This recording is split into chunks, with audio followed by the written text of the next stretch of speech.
begin with. Yeah. Woo! Welcome to the season 3 chat back for Pirates of Salt Bay, the saltiest of bays. And I'm here with the saltiest of bays. I'm Bria Iyengar, the GM of this crazy crew. And can you guys introduce yourselves and let the people know what you do at home? We'll start with Terry. I pour beer into this glass. Yes, so we can have this beautiful talkback. This is from Beer Brewing. Perfect pour. It even. Okay, bye. Yeah, good night. Hi, you guys. I work in alcohols. Sales, beverage, and distribution by day. It's going to be a problem. Okay. Hi, I'm Terry. I played Eoj Reichert this season, and a couple seasons before that too, even. It's been pretty crazy. I'm a pirate with a heart of gold, and really just looking for love in all the very wrong places. But we try, and we try to make it work. We try to make it happen. Kind of like these crazy times, you know? Making something out of nothing. You love it. Eric. Hi, everybody. I'm Eric, and I played Dirty Hank. Eric. Who's the... What? This isn't an AA meeting, Dom, please. Yeah. No, he did the Dr. Nick thing. And you have to say hi, Dr. Nick. Hi, everybody. Wait, who's The Dr. B is Nick? for bargain. Flammable and inflammable mean the same thing? I don't understand this reference at all. It's like kind of like anime, but for you this time. So that's great. Yeah. You have it out for me today. Wow. I have it so This out is for you the today. Butch incident You know all over again. How much I have it out for you today? Anyways, my name is What Eric. is happening? What is happening? How's it going? I played Dom's Dirty gonna Hank, get banned. who was a dwarf, and he drank a lot, and he punched a lot, and then he killed a god. Okay, he had help. Hell yeah, there that's were fair. other people there too, but it's cool. Yeah, one of those amazing other people is our good friend Negs. Hey, hello, I'm Nego Oryx, and I play Tritzlin. She's a void tiefling rogue without a heart of gold. She's chaotic evil, which explains a lot. Vanna. Hi, I'm Vanna. I play Adi Balmyar. Balmyar. And she is the captain of the ship, the mother of the baby, the wielder of the pew-pews, and the lover of the Eoges. We love it. We love to see it. And Dom. Hi, I'm Dom, and I run things here. And if you don't believe in saving throw, then I start to disappear. No. So Clap, you all clap, have to. clap. You have to We clap. believe in saving throw. We believe in Ah. saving We throw. do. We do. I believe in coming saving back. throw. Yeah, you did it. Wow. What's that smell? It's from my farts. Oh. Those didn't go away. They never only do. got That's the best stronger. part. It's like you have to mute the microphone, toot mute, as Abria lovingly A calls toot it. mute is A so toot important, mute. y'all. And y'all, this season, the mutes have been strong. I will let you guys know that as a BTS moment for the Saving Throw show. There's been some gas. Way to come out It's- strong up top. I know for the best that we're in separate locations right now, just for the toot mute. Believe me, yes. Oh, God. Is everyone farting? What's happening? Constantly. I I'm had not really good farting. vegetables for dinner tonight. I don't know about you. I know Why Dom are you had a always eating salad. vegetables? Yeah, what She are you trying respects to prove? herself. What are you trying to prove? Because I'm Yeah. an adult of a certain age, and you know what, kids? I'm Are gonna you let an you know you. adult? Or are you a guinea pig? Tell you what I I don't had know for the dinner: same. a baked Same. potato and Skittles. Wait, really? I do believe that that's actually true, though. No, Mhm. he's definitely had some Skittles earlier tonight. Those Dom and two Eric both showed me together? what they were eating. No, I had the baked potato before the first, show. so that I can have the Skittles later. You ate the baked potato just so you could justify eating the Skittles. Yeah. That makes sense. I If It's you her- follow the logic, you can see that I'm a crazy person. Meg's face the whole time, just trying to follow it and like doing the maths. I feel like Yep. someone could definitely do that overlay of like the math. not compute. Yep. Yeah. Someone please make it. Thank Winona you. Ryder, right? Yeah. Wild. So many questions. Well, speaking of questions, you guys probably have. I gotta stop saying guys. You folks. Y'all, you fucking cowards. Lean into the y'all. Yeah. Please, Lean into yes, the we y'all. are cowards. I like it when you yell Yeah. at us like that.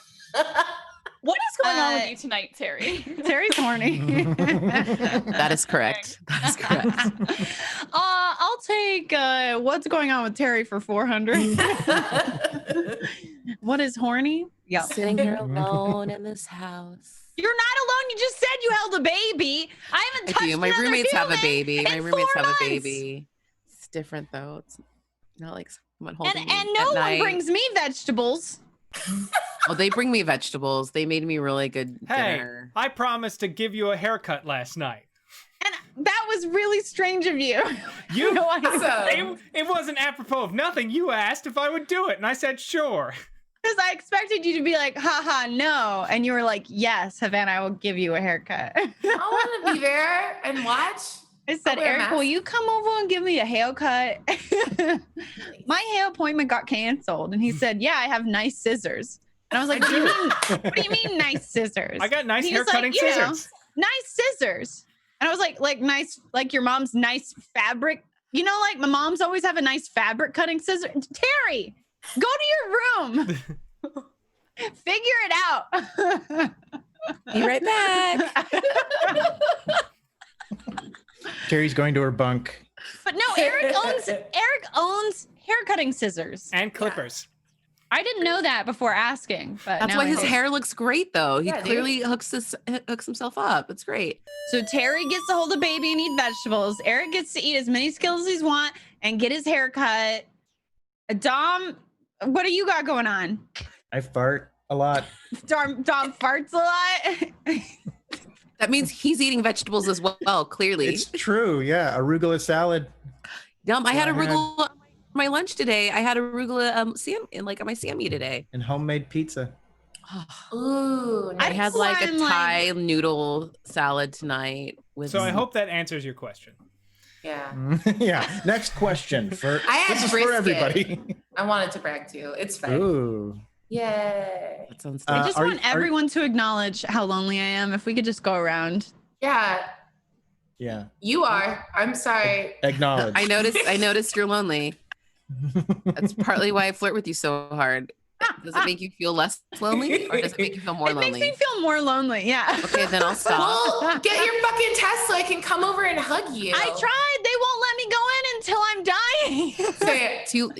It used to be easy and now the tests are kind of impacted because I went in Yeah. and got one like a month and a half ago. We're like so fast. Like that Yeah. afternoon, I signed up for it that morning, got it that afternoon, and then got my results relatively quickly.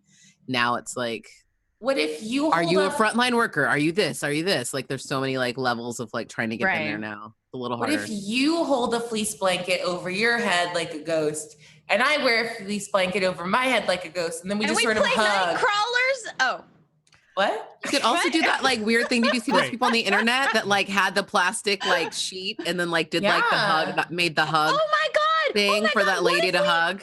What if we recreate the entire series of Pushing Daisies? Never watched it. Honestly? I hate you. I know. Honestly, Vanna, I'm super down for that and would I make wanna that with you shot for shot. Like if you want to pick like a section and just do it, I would do it. I want to be Lee Pace.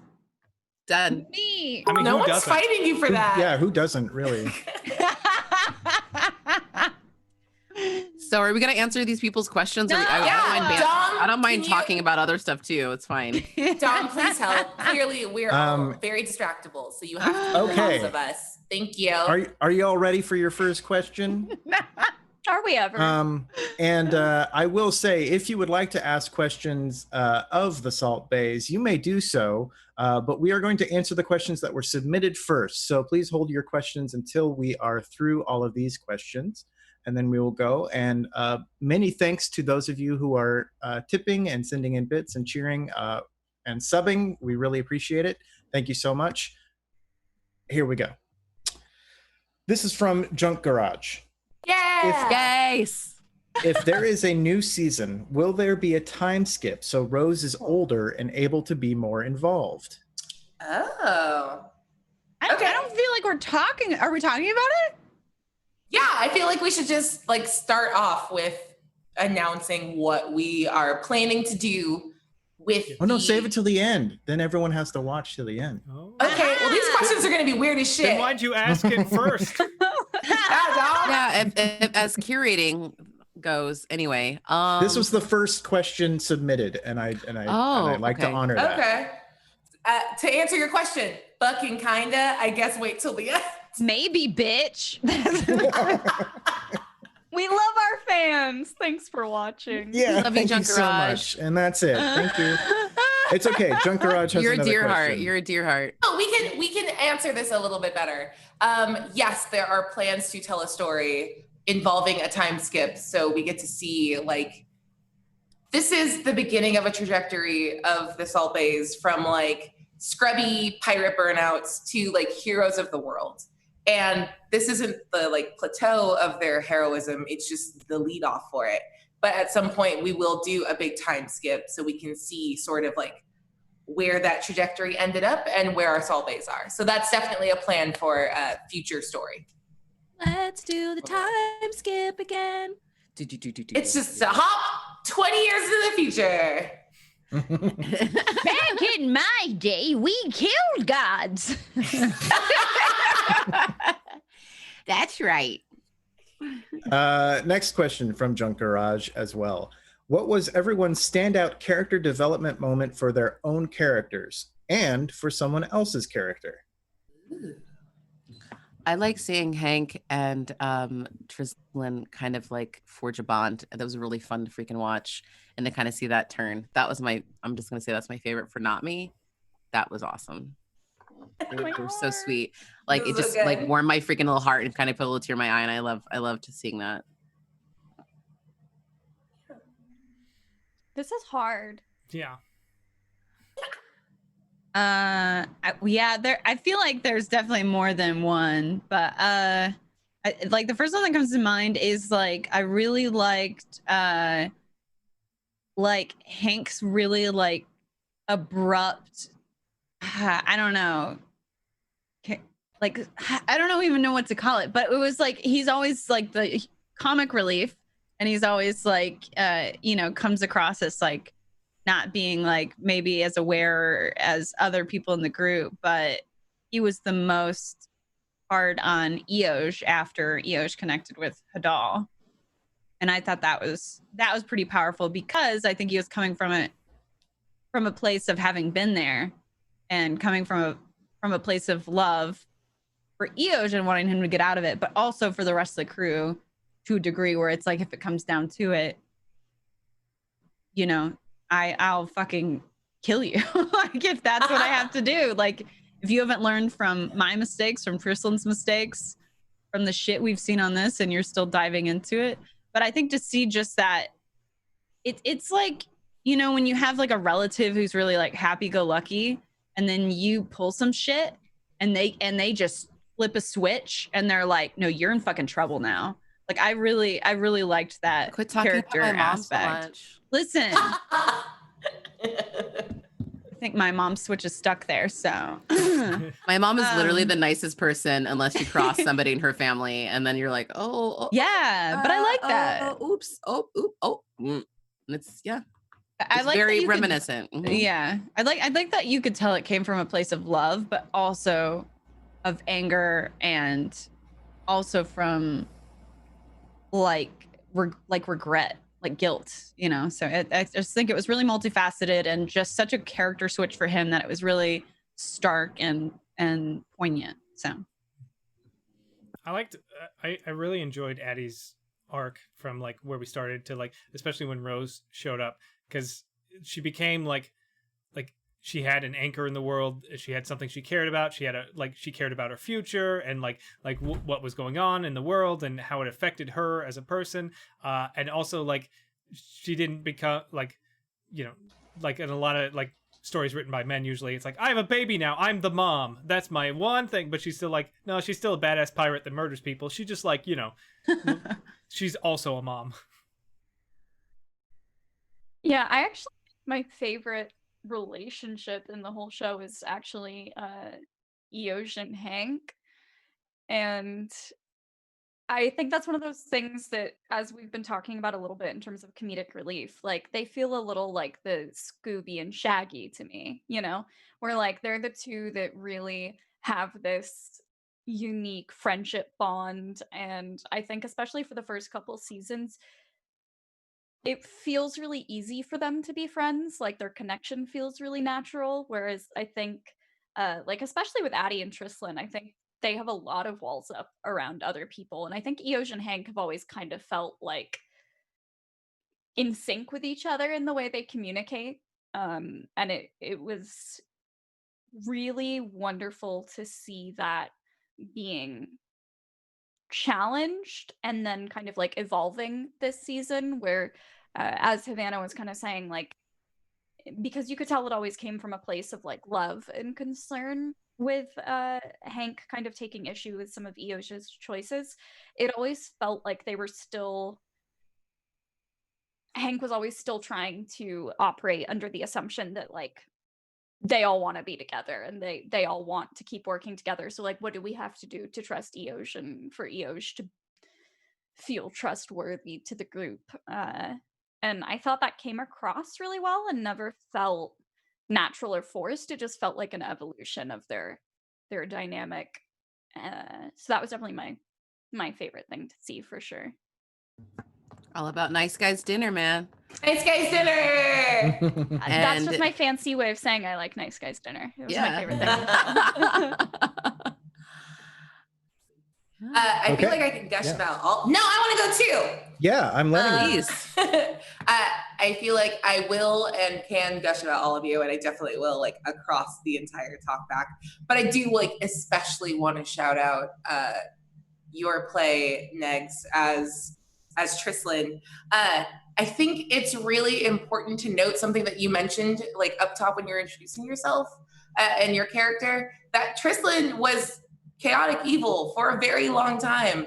And I think there's a whole, amongst the many discussions happening in D&D right now, there's this idea of like what capital G good and what capital E evil means. And I think you were exemplary in sort of showing an audience that evil is, it's a system and like a mechanic in the game, but it's about the choices you make and the things that you do. So you can be cast as an evil character based off of like these things of circumstance and sort of all the choices you make up until like the start of the game. And then everything that you did with your character arc, like showing a like individual wrestling with that and like through individual like volition and the assistance of like these strong relationships with everyone in the crew, like the sort of like character arc of Trislan, I think is just, it was phenomenally well done. And like, I just want to super commend you because I feel like you had to go to a lot of vulnerable places. Like I always think about like the halves of episodes that you would spend, like sort of like putting Trislan, like locking her in her own trauma and like having that sort of choice to sit out from like the general like cadence of the game to honor the fact that this is a person going through something. And like it was just really cool to see and I really liked it. And that was probably like the biggest, well, not the biggest, but like one of the biggest things that stepped out for me across like the campaign thus far. Has been really, really cool to watch. So yeah, and I always loved that Trislan like, because the idea of chaotic evil rogue, that is such a toxic character class in D&D. Usually it's usually like, I don't know, I'm gonna stab the bartender because I'm chaotic evil. I'm a rogue. I'm gonna steal this baby's pacifier and then light it on fire and chuck it, you know. But it was always like, no, like she kills and steals because that's all she knows. She can't, like, she doesn't know how to do anything else. And it's her journey of like, oh, I could be people, I guess. Yeah, it's amazing. So wanted to shout that out specifically. That's really nice. Thank you. And to pat myself on the back just to change the tenor of this and make it about me again. I really enjoyed playing Hadal because it felt like the first time I got to lean into like, I don't know, what I think is my favorite thing about games, which is like the interpersonal like character arcs and playing a villain that exists mostly in your guys' head. was super fun. Just because I feel like playing a dragon that like swoops in every now and then, like punches an NPC you love in the face and like flies away has never been all that interesting. But like it was fun being Hadal because it was fun. I don't know. There was like this very improv-y sense of like, here's what I notice about your character. I'm gonna pick at it, and you let me know via like how your character reacts, like how if we're both seeing the same thing as far as like character arcs and like struggles and like polls and all of that like good like meaty character stuff. So it was fun. I enjoyed that. Hadal, what I loved about Hadal is it's like one of the only big bads I've faced in a D&D game where it like I had a personal, like everyone had a personal connection to them. It wasn't just like the big bad villain who's up in his tower. You have to go defeat him before he destroys the world. You're like, I guess we have to. But like it felt like there was a reason to. Like when we would get distractions to be like, we could do this. It's like, yeah, but that thing that we all know is out there is still there. We have to do something about it because I hate him. Okay. Hey Dom, hold on. Can we do toast before we do the next question? Yes, that's a great idea. Okay. Also, we have some... Bria, I think we can hear your fan, actually. No, you told me I was safe. I know. I think it was because we can only really hear it when you talk, because that's when your mic activates. All right. Sorry. I'm now You're just going to have to be hot. I'm already sweaty. Terry. I'm sorry. Amazing.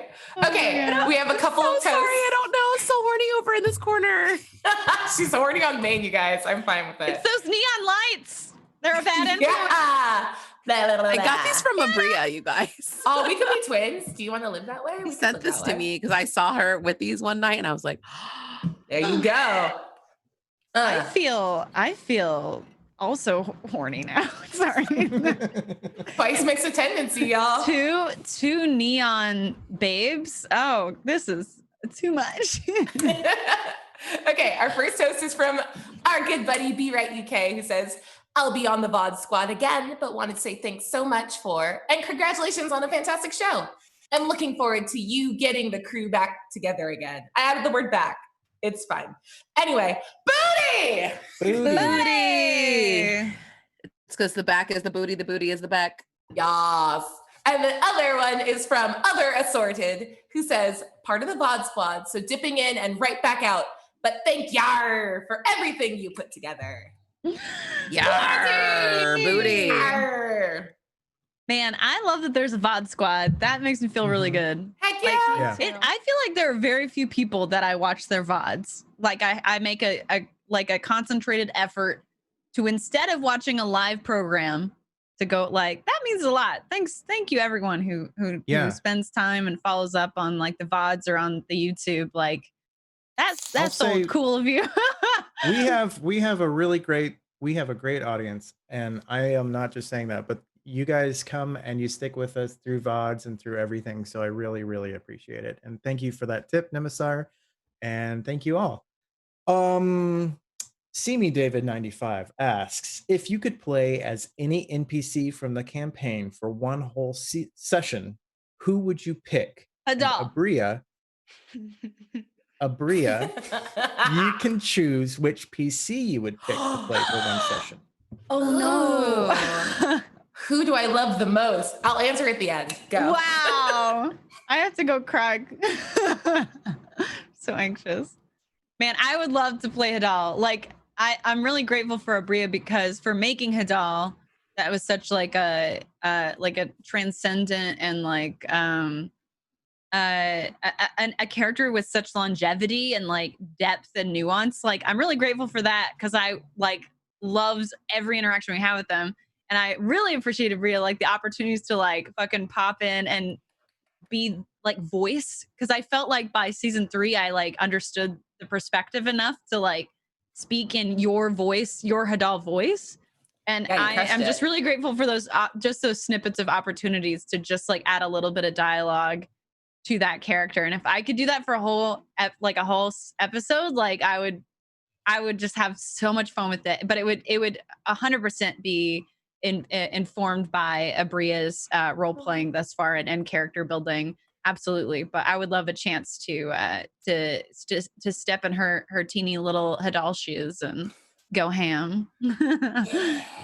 You were amazing as Hadal. I was like, you got this. It just You know felt what you're right. doing. Like I think I might be like some sort of god killer. It might be who I am. Maybe. I think you are. I think you are. So. Mhm. I will be your god killer. I will be your... It was great. Who else? I would want to play as Rose in a Rugrats-esque one-shot that's like the toddlers of Salt Bay. And it's like Taika is supposed to be babysitting them and like the equivalent of grandpa falling asleep kind of thing. Like what do the little toddlers of Salt Bay get up to when the adults aren't looking?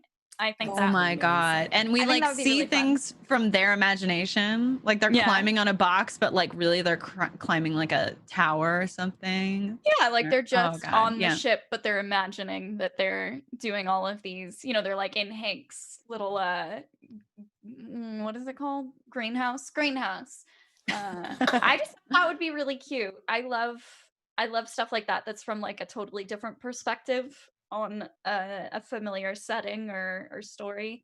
And I liked doing Rose's little gurgles on the show. It was just fun every now and then to be like, yeah, you're Rose, you get to weigh in. And I would just go, and it was just... You're a very good baby. Thank you. You're a good baby. Great baby. You're a good baby. So cute. So But also, I really want that like one shot though. Absolutely. Also, like Jampers.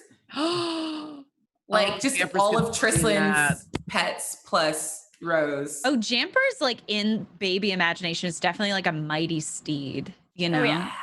But then you cut to reality and it's fucking Rose ripping the head feathers out of Jampers while trying to ride him around the boat. That's brilliant. I love that. So cute. Where's the fanfic fam? Let's go. So cute. I want it. Well, besides, I forget his name, but that NPC I played very briefly who was really into getting choked. That was funny. I forgot. I would love to like the only one that popped into my mind, and she wasn't even in the show. She was just referenced in because Hank went to a bar and the bouncer was outside, and then Abria decided his wife was a Goliath who made pastries, and I was like, I would just love to be like a Goliath woman who makes pastries. Wait, what about the babysitter? Like, what about the babysitter? Oh, Karen. Karen. What I would want to see Eric play a whole episode as Karen. Fact. And then never again. And then please never again. Can I also just say I have never I feel like I should have known what was coming, but handing off those two NPCs to you two, and I was like, it'll be fine. They'll just, it's a choking thing. Oh my God. I don't know how to take this back. I have given them too much energy and I don't want to do any of my stuff anymore. Drunk with power. That was fun. That was hilarious. All the good. You probably did give us too much leeway with taking over your NPCs, but I appreciate it. Oh my God, so good. Wicked good. If I was to be another character, I think I'd want to do like a full Mandalorian Taika episode. You know what I mean? Yes! And just like get into like what the hell, like, because like I feel like we got like snippets of Taika, but I feel like if we did like a full like what happened when she's like, because we left them and like her like Taika with Rose a lot, and like just to have like an adventure of like what the hell happened, what did they do like for the day or like the week or however long they were left together. I would love to see that. I love it. Rose is in so just like constant real danger, and she's always like, it's like a full Baby's Day Out. She's walking on construction cranes and has no idea. I love that movie. Yes. Have you seen that movie more than once? Yes. I've probably seen Baby's Day Out 20 plus times. Fucking wild. When I was a kid, it was like I would pick one movie and I would watch it over and over again until my parents stopped letting me. So you had anxiety as a child. Okay. They still stuff too. I was just reading something recently. They were like, people with anxiety like to watch the same thing over and over because it's comforting because you don't have to what's going to happen. And I was like, oh, that's why I watch things like 20 times in a row. Okay, cool. Thank you so much. Thank you so much. Every anxious person's favorite Netflix category is watch again. Yes. Again. Hell yeah. Again. Wow. Oh. Terry will not stop dragging me today, and I love you so much. I love you so much. I'll cut your hair. I'm here for it. Someone cut my hair. I just want bangs. I want bangs. Like a blunt bang or like a Yeah, I've been watching a lot of British television, so I just need a fringe, you know. A fringe. I need a fringe. The Fringe Festival. Okay. Is that what it's named after? Yes. Yeah, definitely. I have a theater degree. That's what it is. Everyone there has bangs. Nice. My answer is Eoj, like 10 years ago. I would do like a young, like college age, nervous, sweaty Eoj. Because I feel like I love his like weird anxiety, and I would love to just like be awkward in that. Like, Terry, you look like you have such a good time. I do. Like, I'm so bad at people. Like, it's too close to home sometimes, but it's so fun. There's a glimmer in your eye when you see yourself going like, I have raised the ire of the party by doing an interaction wrong. And it's not just the party. Like, I legitimately will end episodes angry at Terry, and I have to tell myself, it's just Terry playing a role, but god damn it, Eoj. That's so good. And to feel the internet. I know I'm not watching chat during the show really, but like to feel the internet be like, like what is it doing? Just everybody in chat go, I can feel it. It's glorious. Absolutely. Just to be reckless. Just to be reckless. I would love to watch that, Abri. I would love to see you do that. That would be so fun. What if we do an episode where we all play Eoj? The college years? Oh, yes. It's clones. It's just 5 Eojas chilling. They would annoy the shit out of each other. They would. I think it would be a literal echo chamber. It would be like holding a microphone to a speaker, and it'll just go wow, wow, wow, wow. Well, I don't know. What do you think? I mean, I think we should talk about our feelings, and my feelings are very big. And if you could just listen, I love you, and if you would just let me make you this toast. Yeah. No, I feel like she wants us to go and talk to her. That was great impression, she doesn't. by the way. So you're just going to play everybody's Eoj? Yeah. Oh my God. I would actually love that. That'd be great. I want to play old man Eoj if we're playing different generations of Eoj. Oh my God, yes. Oh. What did you say? Toast? I smell toast. You. I can't hear over the crust scraping beneath my butter knife. Did I tell you about the one time I sold my soul to a god killer? Boy, no one liked that. Oh my God, just the ultimate nice guys dinner. Ultimate confused guys dinner. Yeah, for sure. That's a good question. Okay. We have a lot to get through. Oh, oops, sorry. No, you're great. You're great. Nightshade88 asks, which, serious or joke, story threads introduced this season were you all not expecting at all? Ooh. None. They wrote the whole thing. Yeah, we pre-write the show. Did y'all? Yeah. 100% Oh my God. scripted. 100%, including the roles. Mm-hmm. Yeah. I did not know that Abria was going to break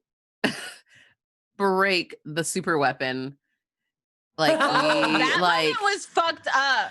Like, I feel like all of us, along with, I feel like all y'all who are watching maybe too, like hearts were in throats. Like, what do we do now? Like, we were literally about to kill the doll, and like, what do we do now? It was terrifying. Even after we went off, like, I think we were in the voice chat for like 10, 15 minutes afterwards going, what do you want from us, Abria? I felt so bad. I was like, can I do it? And I looked like, up, and you guys were like, it? you guys looked so pissed and confused. I was like, oh God. this was a plan, but I gotta explain to him. Like, Oh my god. it's gonna be okay. Yeah, so that was probably the thing that was most unexpected, to be like, I think we're kind of winning. No, we're definitely not right now. And what the fuck do we do? So that was, yep. Definitely felt like getting pushed back to square one. Like in that moment, like I think if you watch back, I'm just like I think I like it. I lose my mind. Like, I'm just like, what do you mean it's broken? Reroll. Give her some rerolls. What are we doing?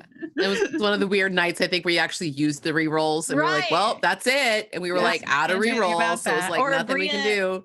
Abria did that thing where she's like, I'm gonna use this. No, you can't reroll. My roll against your reroll.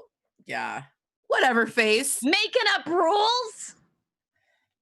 Cheater pants. I'm a cheater pants. Yeah, sorry, just to jump in and answer the chat. Yes, it was a chat unlock. And I was I was worried it wasn't going to get unlocked because that was kind of always what I wanted. I think like the fetch quest thing in video games is really fucking stupid. And I wanted to play with that idea of like, the expectation in adventure stories is that you guys get the 8 pieces of the jewel and put it together and make one sword. And usually it's like one person wields the sword and does like the finisher move.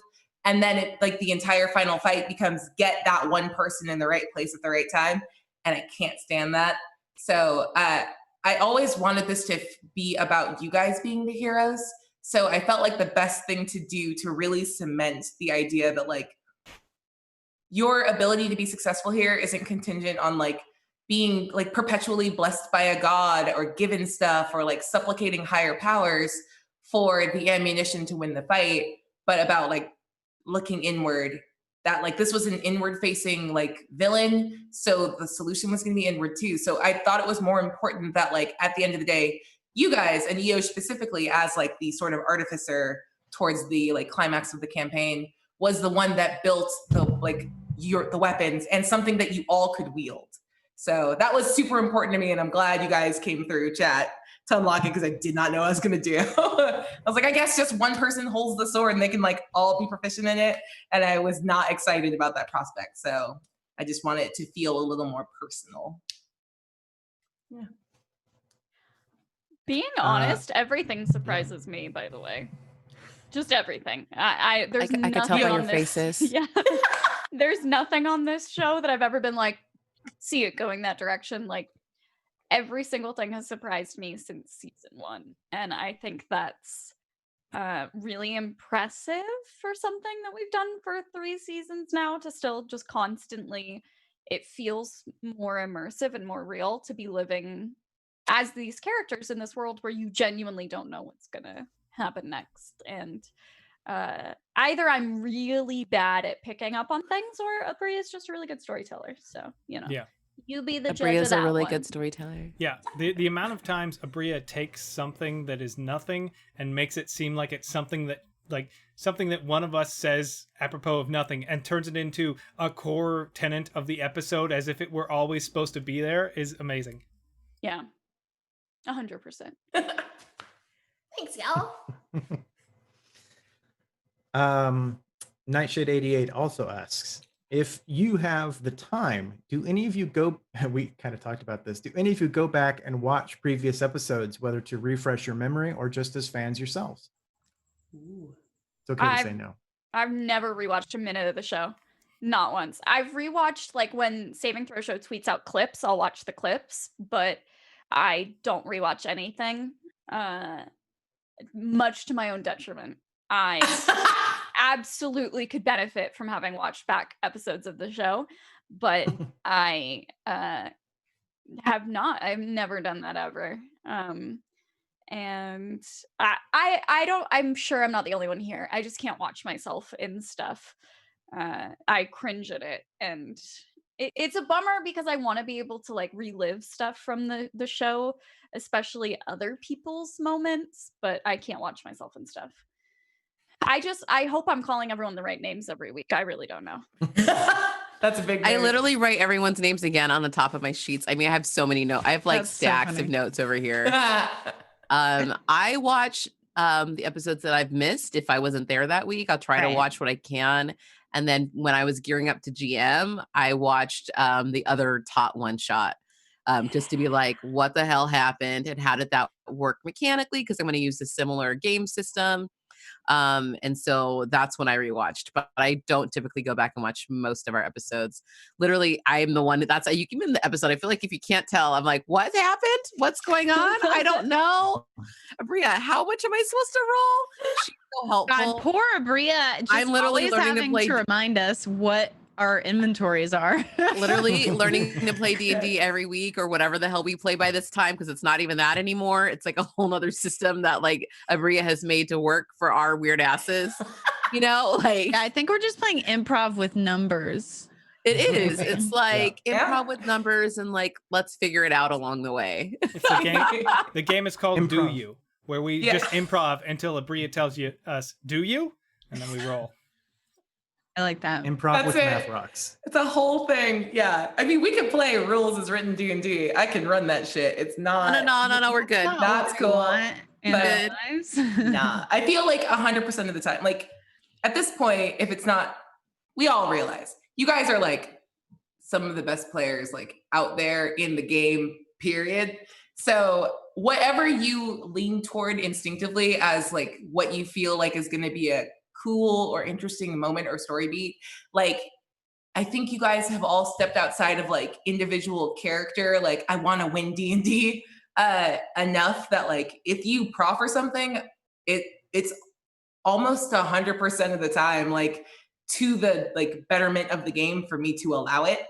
Like no one has punished a player more than like a player can. Like a GM will never be meaner to a character than the player will be to their own character. So it just makes sense to like just play Do You, because you guys offer more interesting stuff than, I don't know, rules as written D&D.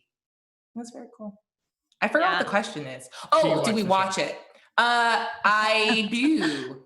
I take very weird notes. I try to watch your guys' faces a lot. And when there's something that you seem to alight on, especially for your own character, you guys all do a lot of like dropping something like interesting about your PC at some point. And so I usually like write that down as a word. And then by the time I'm doing my game prep the next week, I'm like, what does that mean, Abria? What is Past toast Abria? mean? Yeah. Oh, I've spent 3 hours watching the show back, and it just means toast. Yeah. So I use it as little cues to go back and like try to make connections and build some like connective tissue for stuff later on. So I do go back and watch.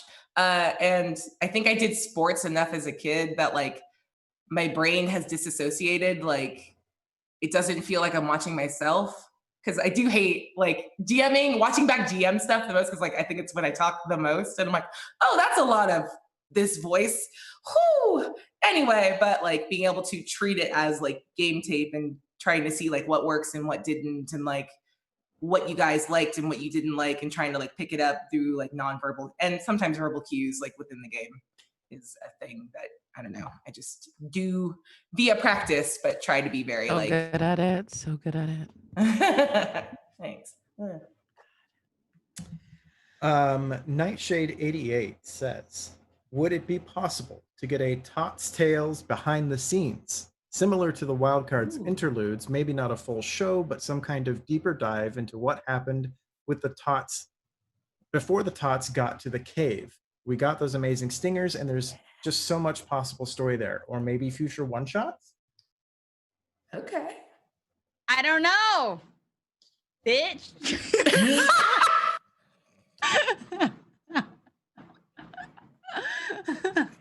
But we rehearsed that line before the show. So good job, Dana. You pulled I it almost off. forgot the last word of my line.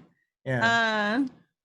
Yeah, I like personally, I don't know if I want to answer that, if I want any of us to answer this question, because I feel like we're kind of plotting some things. I don't want to like, I don't A, want to spoil anything, or two, like make promises we're not going to end up keeping. You know what I mean? Like, I think that person is right. Like we have a lot to, as Abria would say, proffer from. Not a real word. We all I looked like it when you It's use not- the big it's words. fake Use the word. big words. Use the big It's a words. fake word. No, it's a real word. No, It's a real real. word. It's absolutely real. No, but Yeah. I know it's a real word because Abria uses it all the time. And she's And never I- made a mistake in her life. Ever. Abria's literally willed that word into existence. I have. I made fetch happen. I made fetch. Man, you're loving Yeah, the okay. garage, huh? Okay. I can yell now. I love my screaming garage. I'm here for it. I That's support. where I eat my support. malice brownies. Okay. You're really curating a nice space there. you. Full of rage. Anyway, that person was right. I think we have a lot of stories. It's like a lot of threads we could weave into full stories, especially with Abria at the helm. So, but I also feel like we're in the midst of figuring out which of those threads we want to pull. So I don't know if we should talk about it, because then it'll either be like, oh, that actually is not ever happening, or now we've talked about it and you kind of know what's coming and it's not as exciting. So if y'all feel differently, fuck me, honestly. So what? No, I meant like, Calm down, Terry. I'm fine. I mean, like, fuck me. Like, fuck off. Okay, cool. I meant like, I'm sorry. What? I meant like, ignore me. You know, like, ignore me. Okay, Do- that's do what we what want to call it now. y'all- That's what the kids call it now. Okay. Yeah. Feel old. Ignore my boobies. Anyway. No, I think it's a good question. I think the good answer to it is what Vanna said, is that we reserve the right.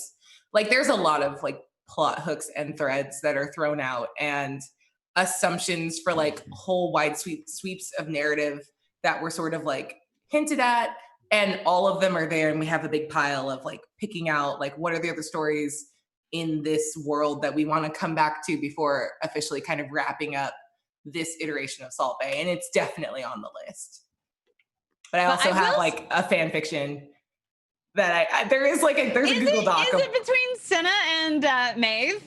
Do you have a Cinna and Maeve fan fiction? Cinna and Mavis. Somebody's got to have written that, right? Like, I mean, if Bria someone else has. has written something, please send it to me. Because I've always wanted, because when I ran the one shot, Abria and I decided beforehand that Cinna and Mavis were in a relationship, and I always wanted to know more I about the alluded to it in relationship. yeah. It was clear in the absolutely. singer. Okay, cool. No. But I mean, like before the show even happened, we were like, oh yeah, they're in a relationship, and like coming from that pre-episode prep of that to like the last episode of this season and knowing where their relationship ended up, I literally just got goosebumps. Like, you know, like I like to get to like know that transition of like Mavis having to watch like the love of her life, like give herself over to Hadal and being like feeling helpless to save her, but also like she can't leave because then like all the tots are like, I have like goosebumps. I get it. Listen, I'm sorry. Why am I talking? What am I saying? I just love the whole thing.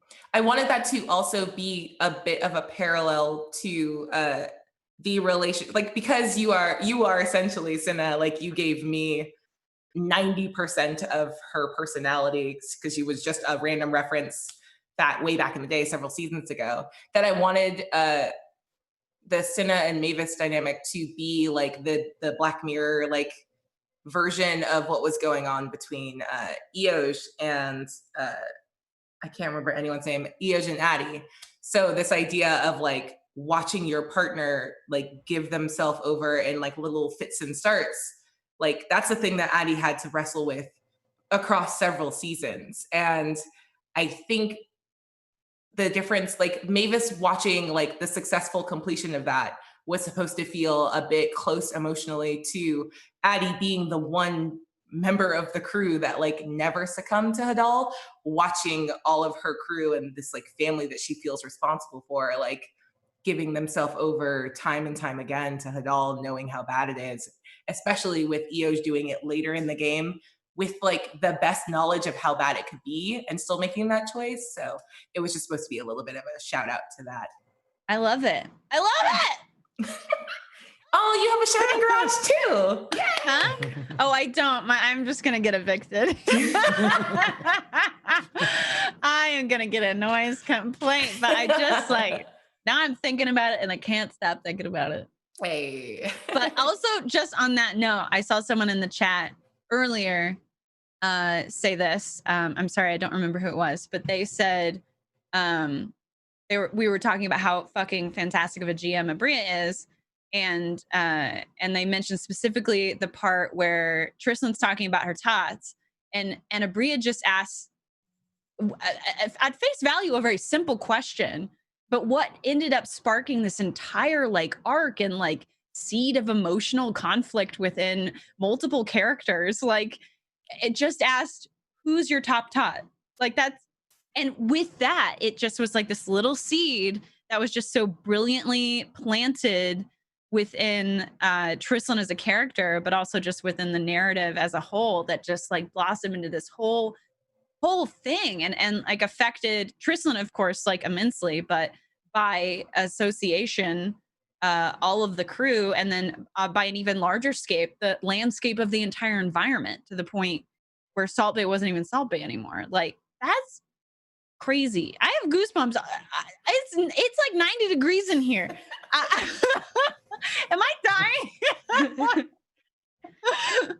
I just love you, Abria, and you just do such good things, and you're such a good storyteller, and everything you do makes me feel like I'm on fire, and I appreciate you for that. Thank you. I love you. Thanks. Sorry, Negs. I cut you off because I was screaming. Oh no, please scream anytime. I was just gonna say I'm always forever grateful, because that was between the mini series that we did and the first season. Abria was just like, just give me one thing your character did during this time skip. And can you imagine if I'd just been like, wow, Tristlan read a couple books. She's cooking. Like, I'm always so grateful. She got really into macrame. Yeah. Honestly, I want to watch that though too. I would also watch that. Yeah. I love macrame. She does the macrame with her daggers. Daggerme? Daggerme. I would buy that off of Etsy. I really would. I would pay a premium for that. I want like a little cross stitch or something of that. Like that would be so cute. Anyway. Etsy Rogue. Do we want to do a toast? Oh yeah, let's do a toast. Cool. All right. Our next toast is from DJ Regular. What's up, boo? I love you. DJ Regular says, congrats on a successful season of swashes buckled, shanties sung, and seafaring shenanigans. We love getting to watch y'all work. And now for one last hurrah. If you get money, you shaking it. If you is a crook, then you taking it. Booty! That was amazing. Your delivery on that, Abria, was on another level. On point. So good. We try. Okay. Also, Brent Dorklord Canada. For everyone, what is another TTRPG or setting you would like to play in with this group? Yes. Anything. All of them. But did we talk about this on stream? I think I just said this at Abria while she was in my chat the other day, but I really want to play the Jane Austen RPG with all of y'all. Good Society. Yeah. Good Society. I really, really, really fucking want to play Good Society with this group. Like, I think it would be so absurd, and I am obsessed with this idea. Super down, Mr. Darcy. Yes. Oh my God. I would love it. I've watched Austin. Yes. I own Austin Land, the movie, because I'm obsessed with that shit. And I love like old, new. See? Please. We got to do very, it. very down. Very, very down. I own the Pride and Prejudice, like the one with Colin, like Firth. Like I watch that like when I'm sad, on a very regular. So I watch it a lot. I've watched it a lot during this quarantine. I would be so down to play that. Oh my god. Oh my god. Oh my god. Oh my god. Okay. But also anything these people want to play, pretty much they call me. I'm like, yeah, that's how it works. Big same. I would be 100% in for that. That's something I didn't know I needed in my life until Havana just said it. Yes. I would want to do like a classic film noir murder mystery, like whodunit kind of thing. I would want to do something kind of almost like Clue. You know, I would be down to do like Clue with this group. I think that would be really fun, and I think it would be fun for us to play like not necessarily modern day characters, but like grounded in this plane of existence kind of characters. I think could be fun. I want to do a whodunit.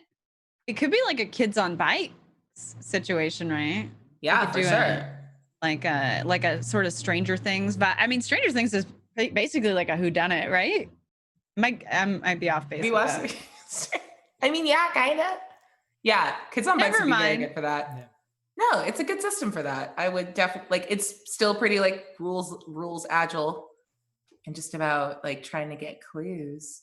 Yeah, that'd be dope. But trying to figure out like there's bad shit going on, and you're trying to figure out who the bad guy is. You know what I mean? Like, I guess that part of Stranger Things is what I'm thinking about. I don't have a very good memory. Oh, you're good. I like it though. I like whatever's going on though. I like seeing you think. Oh man. We could I literally have a unopened murder mystery box that was published in 1990. Oh yeah. It comes with a DVD or whatever. No, 1990. It must have been later than that. Were DVDs a thing in the 90s? No. Anyway, whenever DVDs were a thing, it comes with the DVD, early 2000s. So we could like bust that open and just do like a LARP. I would LARP with you all so quickly. Holy crap. Mystery LARP. Yeah. Any excuse to put on a long beady dress, like I'm in. Yeah.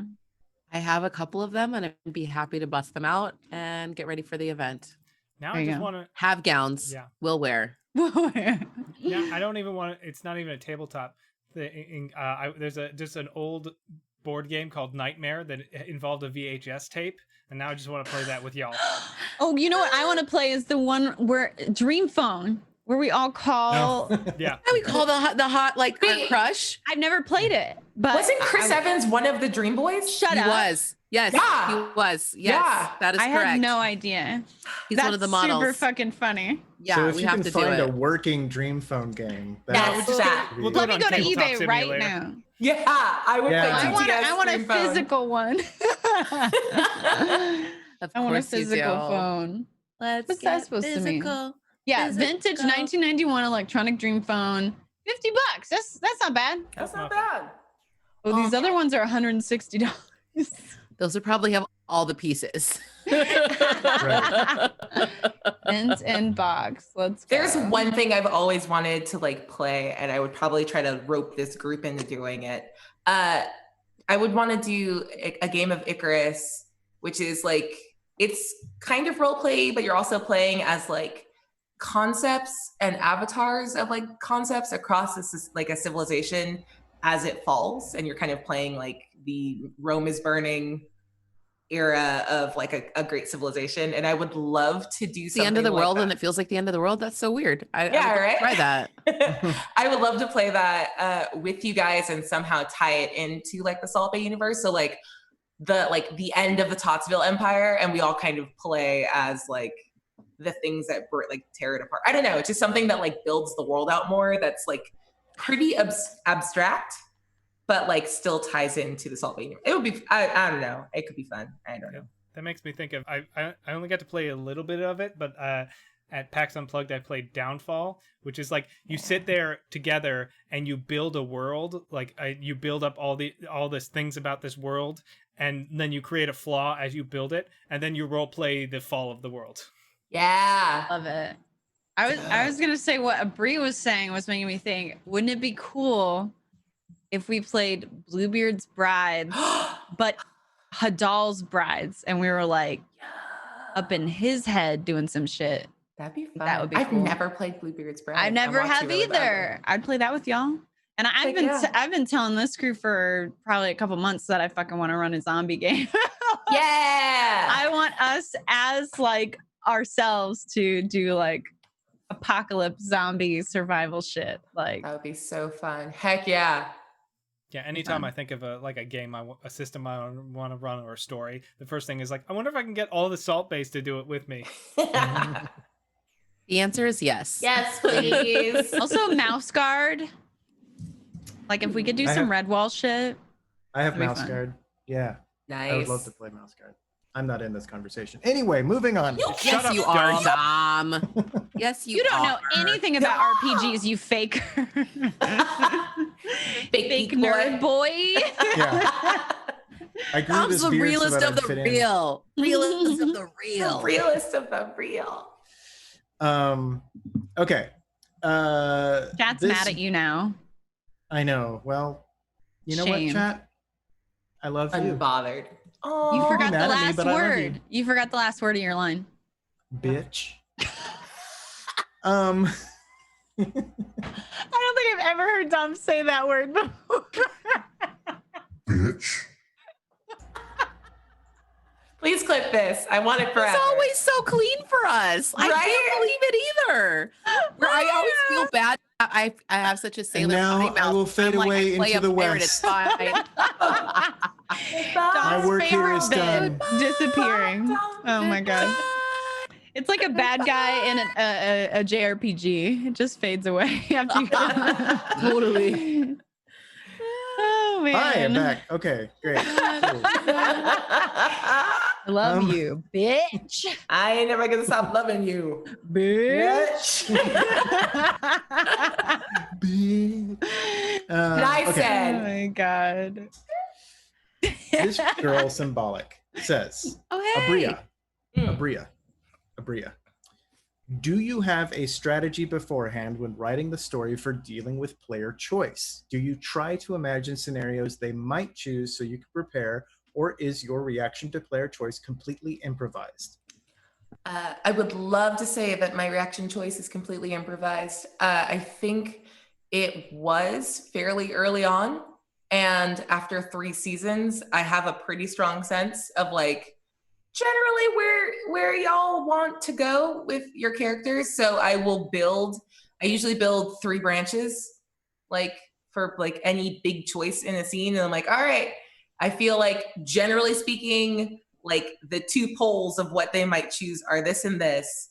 And then here's like the 3rd weird thing that like I'm not expecting, where they like want to go start a fucking bakery or something wild, and just sort of build in those directions. And then it just becomes me in the moment when you guys are presented with the choice, as you are clearly leaning towards one, to just be the devil's advocate to make the choice look harder. I'm very happy to like improv. I'm not like super worried, like not in a braggy way, but like I'm not super worried about throwing out stuff right in front of you. But I think over time, just getting in the same way that like Vanna can play Hadal as good as I can now, like I think I have a good strong sense of like, when presented with a choice, these are generally where the Salt Baes are going to go with it. Another question from the girl symbolic. Cast, looking back over the past seasons, is there any choice or reveal about your character you would like to change? That is good. I feel like I wouldn't even know where to start with that. Like, honestly, I don't know. I try to live my IRL life, no regrets, even though, you know, sometimes you have them. But like, I feel that way kind of with character stuff, because sometimes if you wish you could go back, but it's like you would unravel this weird house of cards that we've created. I don't have a thing that I would go back and fix. I have to think about it more, but I don't think so. Yeah, I don't think I don't know if it was change exactly, but when Hank's like backstory was finally like when we started to learn about it, it became like all like Hadal referenced it and stuff like that, but we never really got into him at like, because I always imagined him, part of the reason why he's like doesn't he's not afraid of dying and all that stuff is because he was a pirate for a long time for a lot of crews that were a lot less savory than the crew he's currently in, and probably has done a lot of very bad things, and that sort of stuff has never really come up for him. He's never had to like nobody's ever go, hey, you're that guy who burned down my house and killed my whole family, it's now you must die, you know.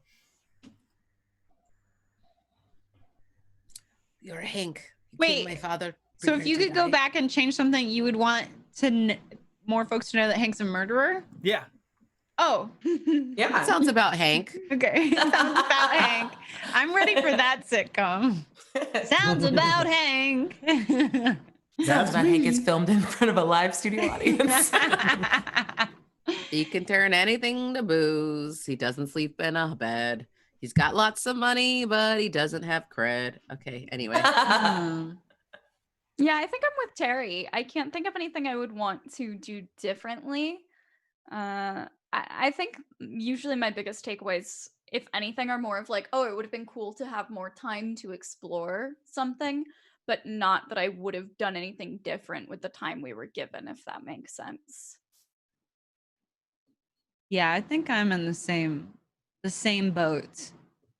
I think with role playing, like I think part of the magic of it is that, you know, sometimes you're put on the spot and you have to pull something out, or you're in a position where you have to reveal pre-planned information, you know, but in a very distinct way, or you have a backstory that just never came to light, but it all informs the narrative and it all informs your character and that character's choices, and in thus part the you know, interactions they have with the other player characters and NPCs. And so and I think the sort of like random and unexpectedness and of all that is what really makes role playing special. Is because, you know, there's certainly some things you can expect, I guess, but at the end of the day, there's a lot you have no idea about, and even the things you think you know about your character, you don't know how they're going to come out, or when, or why. I never planned on being this annoying, you guys. I don't think Eoj is annoying. I think no, but like it just, you know, yeah. I think in a group full of people that have so many walls up, somebody who is so vulnerable and practices so much empathy so blatantly is frustrating to them because it's so out of the realm of their capacity to understand how one even begins to go about doing that, let alone live their life, their entire every second of every day like that. Fact. Oh man. Yeah. I don't think Eoj is annoying. Yeah. I would enjoy spending time around Eoj if it were like me as a human myself. I think that's a really great point. Like, especially with Tristlan's character, anyone who's trying to get her to acknowledge her own trauma or grow or like confront her own issues is going to look on the surface like she's annoyed, but it's just because she's resisting something that's uncomfortable.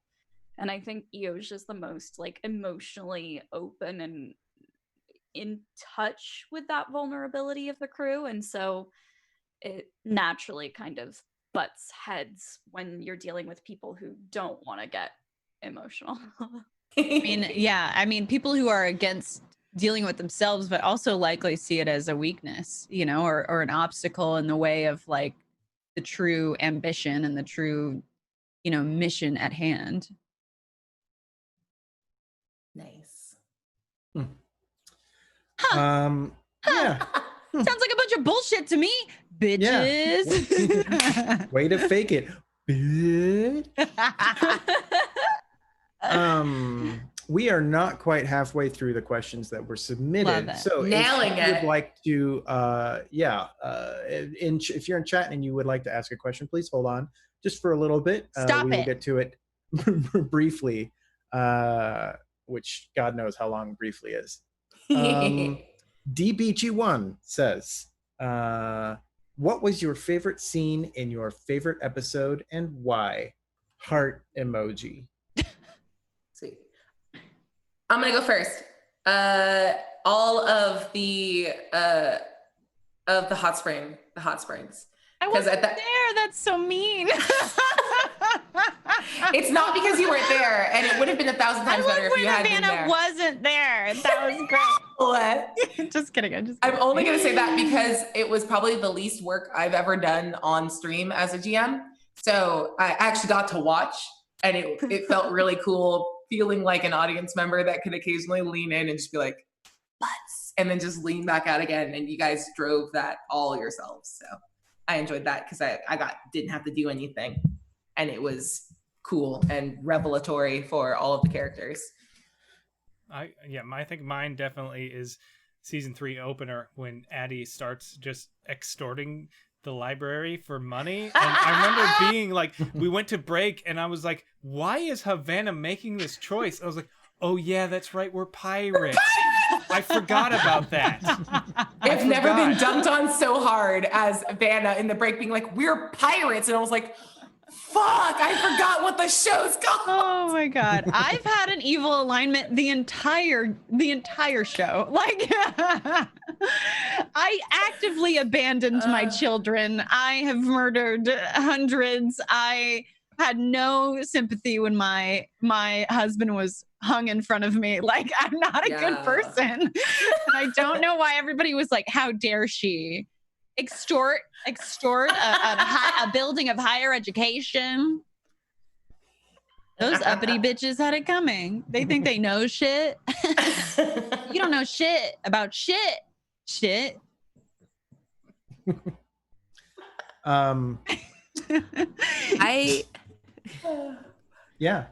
My favorite episode and moment was probably the lesbian dragons. Yes. I think about it like sometimes just in my life, and that's all. I love that. Like, what was the moment? Did you walk in on them, Terry, and they were like, or was it Trislan? It was Trislan because Trislan snuck in. And then they were like, hello? Oh, you got in their heads or something? he like sent a projection of himself there. Oh, that's right. Like he astral projected himself there or something. They were like mid-coitus, and he was like, hello, what are you up to? Hey there, ladies. I see you're in some sort of passionate romantic entanglement. I apologize about. Shall I make you some toast? Like, will you need a post-coitus snack? I'm happy to oblige. Recommend some ration toast. Anyway, forget to pee afterwards. Broken. Anyway, that might have been like my favorite moment to like that I was not necessarily a part of, but like was a part of, but not a part of moments. I like that too. Yeah. I love that reveal. I was just like, oh, of course they're like ex-lovers and they're like having a moment. Like it was really nice. I just want everyone to acknowledge that I called that shit. I called it out the fucking gate. You built it. I have never been madder than you because I was like, I'm gonna slow build this like portrait of a girl on fire, and then they were, oh, she just got it in one. Okay. Excellent. That movie was so good. We felt it already. You're the smartest witch of your age, Vanna. I'm so lonely. I see connection everywhere because I have none of my own to experience. My heart. Living vicariously through RPG characters. You were going to say something. Say it. You were going to say something. It. Oh, I think I feel like every time we talk about things we like on the show, I always bring up the scene where Abria played Rose and Havana was Addie, and they had that interaction where Rose was older. That is my favorite thing. Like, I loved that so much, and it was so emotional. Like, most of the time with tabletop RPG stuff that I do, I tend to only like cry and get really overwhelmed with emotion if it's something because like my character is in the scene and it's emotionally overwhelming trying to put yourself in that headspace, you know? To just be sitting here, sort of like what you were describing, Abria. It's like I felt like I was a viewer of the show that just had to awkwardly have a camera on me while I was sobbing. Like, it didn't feel like I should have been on camera for that because I felt like I was just eating popcorn watching it happen, crying. So that's always my favorite. And actually, my favorite thing from this season was I can't remember what it was called or if we ever officially named it, but that room we had to walk through where there was something that each of us, we had to walk through through the elemental plane of fire in that moment. Yeah. was and it was fucked up. something that the characters could like choose potentially to redo. And that was my favorite because it was a moment where all of the characters got to see each other's trauma kind of laid bare. And then not only did they learn that about each other, but they had to really honestly confront who among them had made their peace with it and who among them felt comfortable bringing the others through it, who felt like they were strong enough to walk away. Like, I think a lot of the time when we discover each other's backstories in shows like this, it's not as like active of a moment. It's like, here's my dark past, and then that's kind of it. And this felt like a much more present way for those characters to learn truths about each other and to have to face it as a group. I thought was really special. So that was my favorite. I will say, Agreed. I've Agreed. never been more terrified of like a thing I built to like have in a stream than that. I was so worried that it felt like there were a lot of ways that could go badly or be like unintentionally like traumatic for you guys as players. And I'm glad it went well, but I was definitely probably the most nervous about this sort of presentation and like the parading of trauma. Like, as much as I have enjoyed playing Hadal, it's also on that slippery slope of like being cruel in people's heads and dealing with like the fictionalized version of like people's psyches. And yeah, it felt like it was Hadal's like last big thing to do to the group beyond like the final fight. So I'm glad it went well. I was so nervous. Ryan had to like not trusted you in a moment like that. So I knew when it happened, I was like, I trust Abria fully. Oh, Yeah, absolutely. Same. I love you guys so much. Love you so much. Real life. Yeah. And it was 100% like Oberdin. Like that was my favorite visual from Return of the Oberdin. Like that one big set piece with like the ship exploding. And like, I don't know, the idea that like alighted in me was like seeing that one, ostensibly the most important like point in someone's life being like that final one, and like not having it be death, but having it be like the like nadir for each one of you, and like something that was so formative that it made you a different person and that you guys all had to reckon with was like, I don't know, it's a cool thing from a cool video game. Yeah. Okay, you're giving too much credit to the video game, but okay, Bria. You built something cool. Please own it. I think like the like having an emotional crucible before like a physical like final showdown was such a cool build up. I think it was really smart. It was really clever, and I absolutely echo everything Neg said. That it just like, yeah, just everything Neg said. I think just I don't know if that was intentional to have us go through like 20 layers of how to process it, but but that whole process was just like, I do feel bad though, because that was the episode Joy was on and we were all trying to fucking process our trauma, and in the back of my head I was like, oh no, we've made her sit on the sidelines too long, like we have to process trauma faster.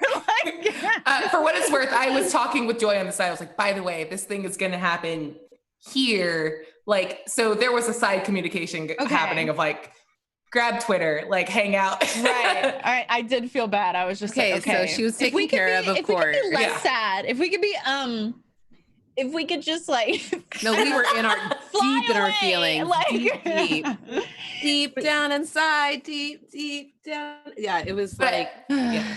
I also like this idea of like, you guys all are family at this point, so it doesn't feel, I mean, it feels like scary to show that like backstory to the rest of the party, but like having a stranger here with like zero context for it, I thought was like also like one more interesting layer of like someone who doesn't know or care about all the things you've been through.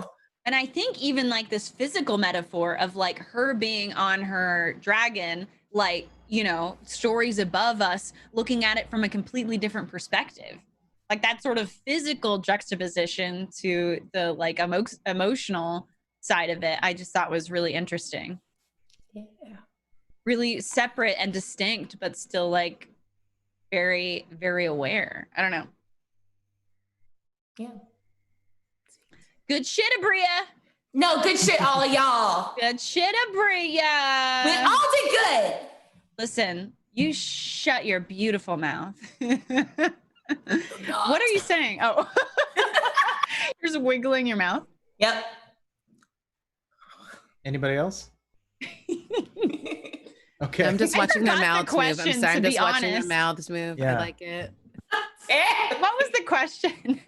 I think it was The question is, what was your favorite moment. scene in your I answered favorite- that. I don't think I did, but I just agreed so hard with everyone else. So You did good. I feel like everything Dirty Hank does, I love. So there's that. Yeah. Again, I think I just want to reference the moment again because it was really powerful to me. It was like the moment between Eoj and Hank where he just like, where Hank just fucking turned a switch and was like, I will fucking kill you. Yo. You will die. Like, I think that was like those big poggies. You know what I mean? I was like, are Eric and I not friends now? It was like kind of scary. It was one No, of those don't do that. I was can like, say wow. poggies. I'm not 30 yet. I don't want to hear anyone say that. I've got a week. So let me say poggies until I'm 30, please. Thank you. I was looking at my notes and I have one that says Addie. She doesn't like jokes or funny things. Like, I don't know what it's like on my notes. I don't know. Not wrong. I think there was one episode where Addie tried to make a joke and no one laughed. That sounds And she had correct. to be like, that was a joke. Hello? Or like, yeah, okay. I said a joke. No one wants to. Okay, great. Oh my God. I'll never try that again. Never try that again. And then I really am grateful for the Rose and the grown-up Rose and Addie moment. Like, just thinking about it, I want to fucking cry. Like, I had no idea how hard that was gonna hit. And again, to answer a previous question, something I definitely didn't see coming is that Same. that whole area that we went to for that scene was really unexpected and really, really interesting. Yeah, I'm just stuck on everything y'all said. So Okay. Dork Lord Canada comes back and asks, how much to unlock a Pet Avengers style one-shot starring Jampers, Bear Juliet, Taika, and the Cake Knife, possibly revealed to be sentient? I mean, in light of the cake news of 2020, Yo. and That this cake last knife was weekend, fucking prophetic. of really all the cake was. shit that's happening right now is everything cake. I feel like it would be a very apropos time. Fact. I honestly hate this idea. And I want no part in it. Lies, you'll play. No. Brave Little Toaster made me uncomfortable. You know what I mean? I'm just not here. Yo. It's the worst. I loved it so much, and it is such a nightmare. It's real uncomfortable. By the way, 100% the cake knife was just one of those early like stupid cake videos where someone like cut a White Claw in half because we were making the ivory talon joke. And then I saw that video and was like, oh, I'll just make that a magic item. And then all of 2020 was like, It more sucks. though. It sucks that we ended the season right before the cake shit popped off. right? Yeah. We should have turned Hadal into cake. Yeah, my dream ending of the show would be like, we're all about to die. You know, Trislan's like pulls out the last knife she's got, which is cake knife, throws it at him. He turns into a giant birthday cake. We have a celebration. Yeah, he would have been. Oh, I do like that. That's The world's dumbest note about Hadal is that if you had attempted to cut him and had like passed the DC, he would have been blue velvet cake. Shut up. I love that. So Hand to much. God, it's written in his notes. I'm like, if You she better does post this that. goofy shit, You better post that. That's No, I was going to. hilarious. You Hadal know that I cake. have planned on doing that. It's like, this only happens if it's a natural 20, but he is cake. Man. Ice cream and cake, do the ice cream and cake, do the hot dog, ice cream and cake. That's Should have been hilarious. an ice cream cake. That would have been so much better. Damn. Okay. Anyway, if y'all try and do that, I'm gonna stop you physically. Can't wait. So I'd like uncomfortable. to have you touch me physically. So the answer is like $20. I hate it here. No, Abria, say don't. something? No, we have to talk about these things.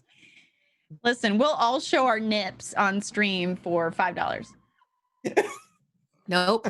That's a nip nope. I will not take off my. I will not This take is off what I my go shirt on through. stream. I'll go completely bottomless. I don't care about that. But I will not take Whoa! off He's my like shirt. Donald Duck, Donald Duck, Donald Duck all day. I'll don Yeah. my buckets. Corkscrew wang out. Okay, Yes, we got Winnie it. the Pooh it. Here Yeah. we go. Winnie the Pooh. Man, I saw a fat Pomeranian in a Winnie the Pooh shirt the other day, and it was the best thing that's ever happened to me. I love I hate it. It broke my brain's ability to imagine it. They put a little pot of honey by him. Or little belly. You just quit it. Why did I write Long Island iced tea or wish spell? Wow. I don't know. Some of my Animal- notes don't Animal make any Crossing sense. episode. Yeah. Oh, that makes sense. Yeah. Yeah. Yeah. Thank you. This is why I stopped taking notes, because that's what all my notes looked like. During the show that will not be named, Tom would always, the GM that will not be named always used What? to ask me to read back GM? my notes. What other GM? What? Don't even. There is It no was other just a GM. guy. It was just a guy that would walk in the studio and look at us. And he Some would- guy from like an insurance commercial or something. I think he used a cattle prod on a woman in an episode of American Horror Story. That is true. That True woman is story. Emma Roberts. Yeah. Must be nice. But yeah, he would always be like, okay, you do the recap. And then I'd be like, well, I wrote down bad boys do a no-no. And then he'd be like, okay, now we'll get the real recap from Eric. Bad guys do a no-no. I mean, I have fun notes. Well-rested coward. Something Neg said at some point. Ooh, great. that's a Ooh. good band name. That's Right? Or a book, excellent. memoir. Yeah. Yeah. Here for it. Stories of like strength and affirmation. Yeah. Chicken soup for the coward soul. For the coward well-rested soul. coward soul. The well-rested coward soul. Oh my God. Very specific. You guys, we have a book option right there. I like There we go. it. Yeah. I like We'll it. write a book for like $30. Oh man, Oh, if y'all God, just Abria, you're donate terrible at this. $30, we'll show you our nipples and we'll write you a book. That is not the level. That unlock is like thousands of Wow. dollars. Bria, you are lowballing some of this work. Some of this Yes. stuff takes time. Didn't you see that like Twitter thread going around about how people were getting paid for like book forwards? Come on. I didn't. I don't Wet footprints go on wherever Twitter. I go. I don't know what even jampers. Oh my God. Anyway, these are fun. I don't think you I wrote have those notes, pages, you Terry. guys. I think Yeah. I think Tari wrote those Yeah. notes. You take an Ambien and Are drink you a White spelling? Claw, and then you wake up with a book full of notes. Yep. It's pretty close. Pretty close. That's amazing. Oh my Tom, God. read the next question. Okay. Stop us. I- Save us from I ourselves. did. I did read it. Wait, Anyway, you did? continue on. What is Huh? it? No, just to myself. Oh. Dork Lord Canada asks, how disappointed are you all that Pumpkin didn't grow up and join your crew, thus Pumpkin. becoming Pumpkin Pie Rate? No. How I dare. have to go and dare. never return. So this is the So- point where we announce Hey, you know we're it's never bad doing when a even show I'm again? like, and I love shitty jokes. I should start charging for if you want to do a joke as a question. Honestly, Yeah. yes. I think you should. I think you should. And they're like $1,500. So I way Each, yeah. Do you guys overpriced them. remember the Please. horned bitch? Yeah. Gwendolyn's boat. That was one of the best names I think we had out That was a there. good That one. was so good. I knew it was good because I was offended. Right? Right? Anyway, Anyway. Garage Uh-huh. asks, what is the chance of possibly getting a one shot that is the day in the life of Tristlan's? Well, we kind of already did this. Day in the life of Tristlan's pets and Rose getting into trouble on Fair Juliet while the main crew is off on an adventure. Yeah, we did this. It's the Rugrats episode. That's $30. We all love it. One shot. How dare you ask a question before we ever answered the other question that you didn't even know existed? So what's wrong? How dare you? Already answered. Thank you. What's next? Let's do this. Modern Chow asks, Yeah. Jampers was such a powerful part of the team. What did we miss out on by not letting Trislin have all the animal companions? Inquiring minds want to know. My true happiness is what we lost out on. Wow. That's true. That hurt. That is a fact. That monkey, you never even played with that monkey. You collect animals and you ignore them. You're a hoarder, and this is an intervention. I taught that monkey to be self-sufficient and Yep. to steal his own Just like you food. did the tots. How did that turn out? Trislin? Next question. I don't think you're as good a mom as you think you are, Trislin, is what I'm hearing. So Okay, well, you that's are good not enough. the mother. Bad Moms Club. Isn't that a movie? We should Yeah, remake that movie full with on. Trislin Yes. and Addie. That's Oh my God, Bad Moms with Trislin and Addie would watch. That's good as shit. Oh my Would god. watch. I will watch the That hell out of that. Hilarious. Speaking of like the 3 branching paths, there was I wasn't sure how much Negs was gonna get into like a animal collecting like fervor. So most locations had like an unlockable animal just in case. Trislin was like, I look for an animal. Like, okay, I have this ready. And then She would That's so look for more cool. animals. Damn it. yeah.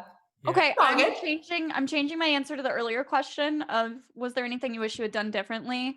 I wish I'd looked for more animals. It's all good. You Nailed also never wanted that cat thing.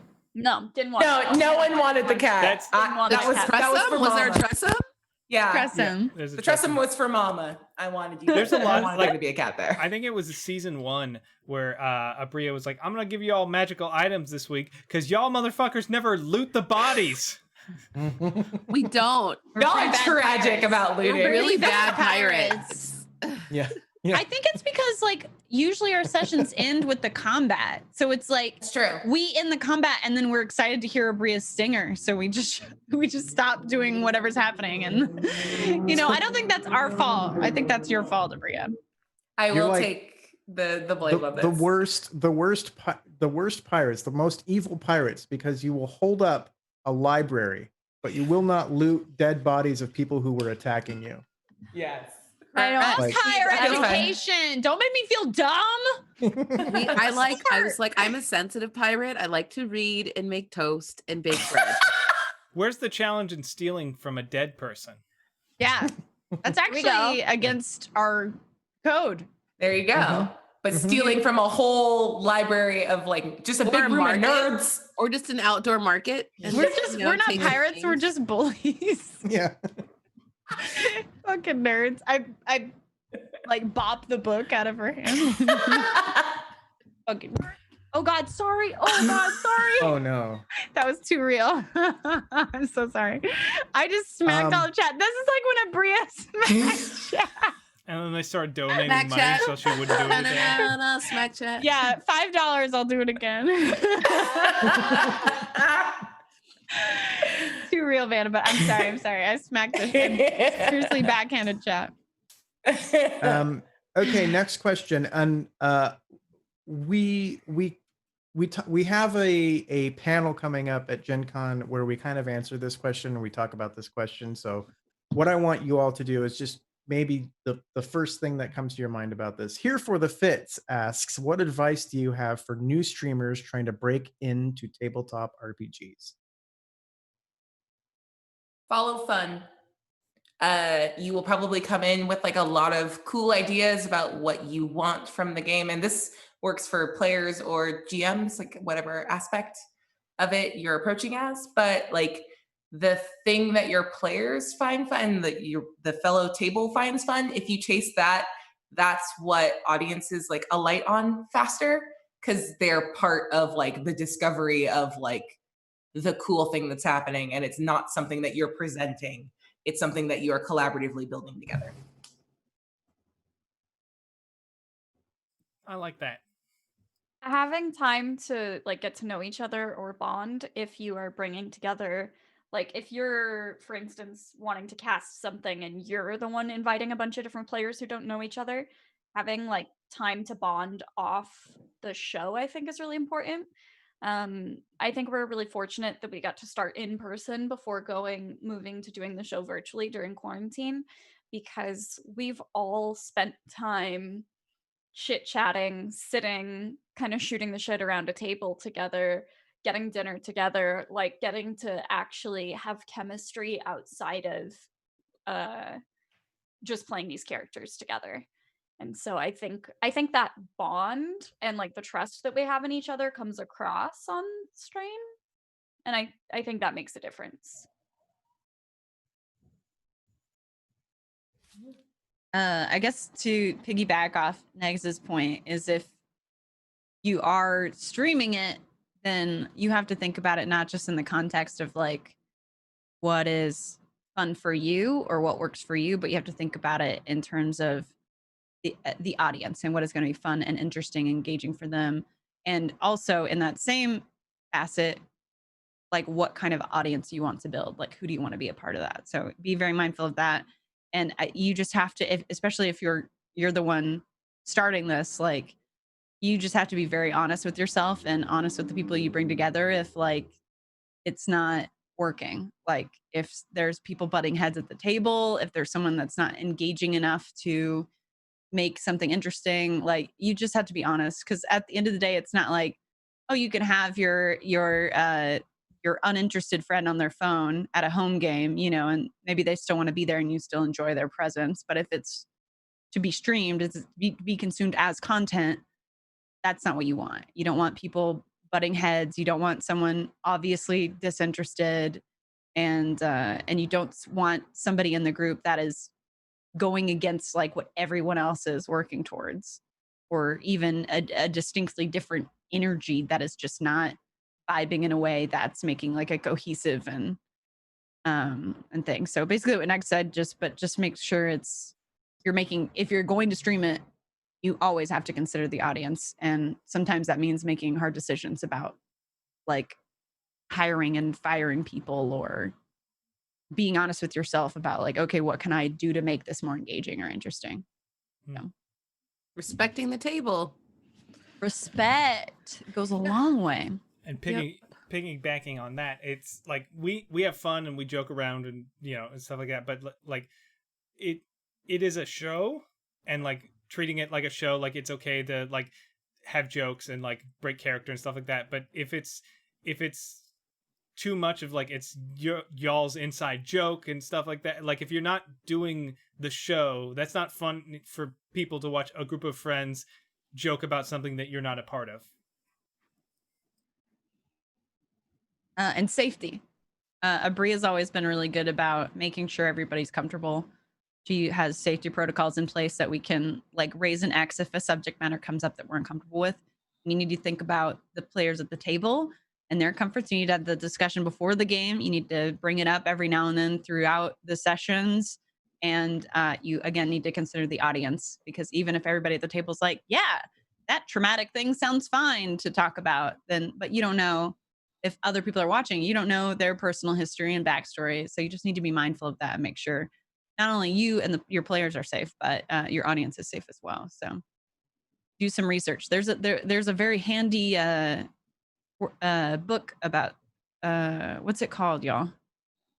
Someone published by Kiana Shaw. Yeah.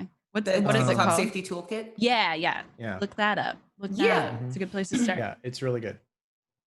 If you want more answers to those questions, please turn in to two of our panels, Producing Streaming RPGs and Streaming GM Chat, where we will chat about specifically running RPG streams and the differences that it takes between a home game and that. And probably at PAX Unplugged, we'll have some other channels or other panels rhymes with channels that are like that as well. So yeah, cool. Dork Lord Canada, is there anything I can send you from Canada that would cheer you up? I can likely manage anything short of actual wildlife. Sorry, no otters or moose. What the fuck is now I want your fucking otter. Okay, there's like these maple cookies, I guess. I'm sure they have them everywhere. I was in Montreal last summer and I bought a shit ton of them before I came back home, and I ate them too quickly. So anything maple related, I'm very happy to receive. I will Venmo you for aggressive amounts of ice wine. That shit's great, and I don't know why it's special. Ice wine? I don't know. It's sweet and delicious, and it tastes like brunch. Ew, that's the worst sentence I've ever heard. Sounds so good. I want it on ice. It's so good. Universal healthcare. Sounds good. Would love to see it. I will take actual Justin Trudeau. Thank you. Is he kind of wildlife though? Oh, I hope so. Oh my God. Oh.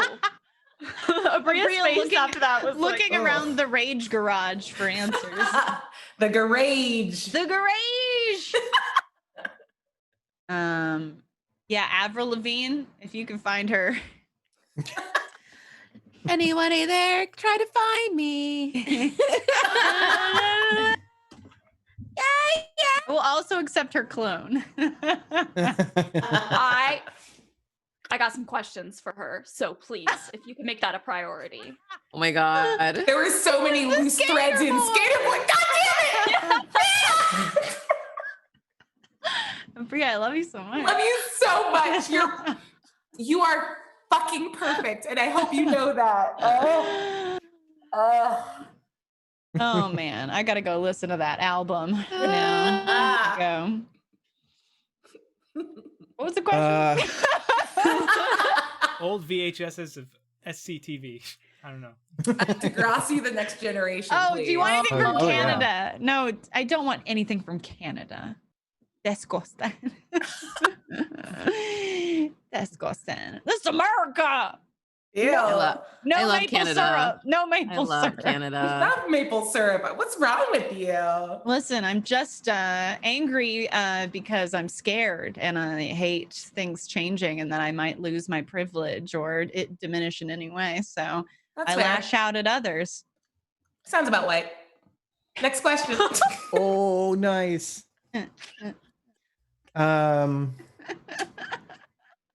DJ Regular asks for Vanna. While each of the other characters in the crew had arcs tied to their morality and choices, those were largely filtered through their acceptance or rejection of Hadal as an external force that appealed to their internal struggles. Addie, on the other hand, was consistently steadfast against Hadal throughout, and instead, her struggles played out mostly with problems she caused herself via her background, i.e. her abandoned children, etc. From the character's point of view, did the fact that the other members of the crew had an outside force to point to make it easier for Addie to avoid her own problems? Whoa, what? Did the other characters having an outside force to point to Hadal. make it easier for Addie to deal with her problems? To avoid her problems. To avoid her problems. Because you had to basically handle other people's problems that they could not Oh, is handle that what's being themselves. said? Yeah, I don't know. I feel like I don't know if I would say she was like avoiding her problems throughout the show.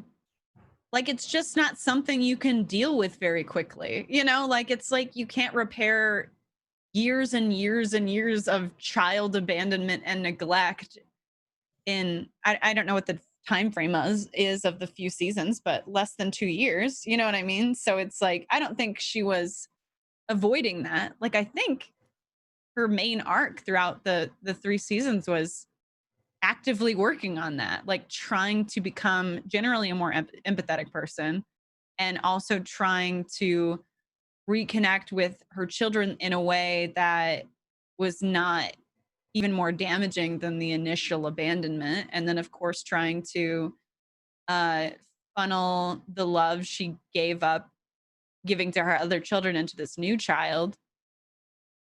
And then that had its own sort of complications because then she became just like mad about it, you know? Like, I don't think she avoided it. I think she was very hands-on with it the whole time. But I also think since she sort of like took these pieces out of herself in the past, like she really thought of the crew as family.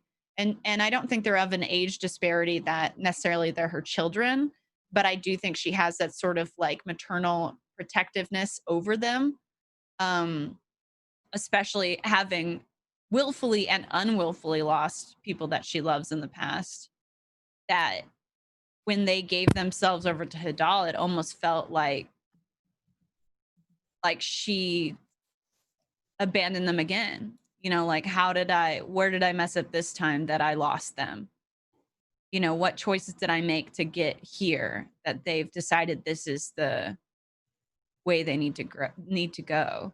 So I don't think it was ever her avoiding her problems. I think it was all one problem. You know, I think the way she looked at the crew's like entanglement with Hadal, and the way she looked at her own entanglement with her like past like abandonment issues, like I think that was all one thing. You know?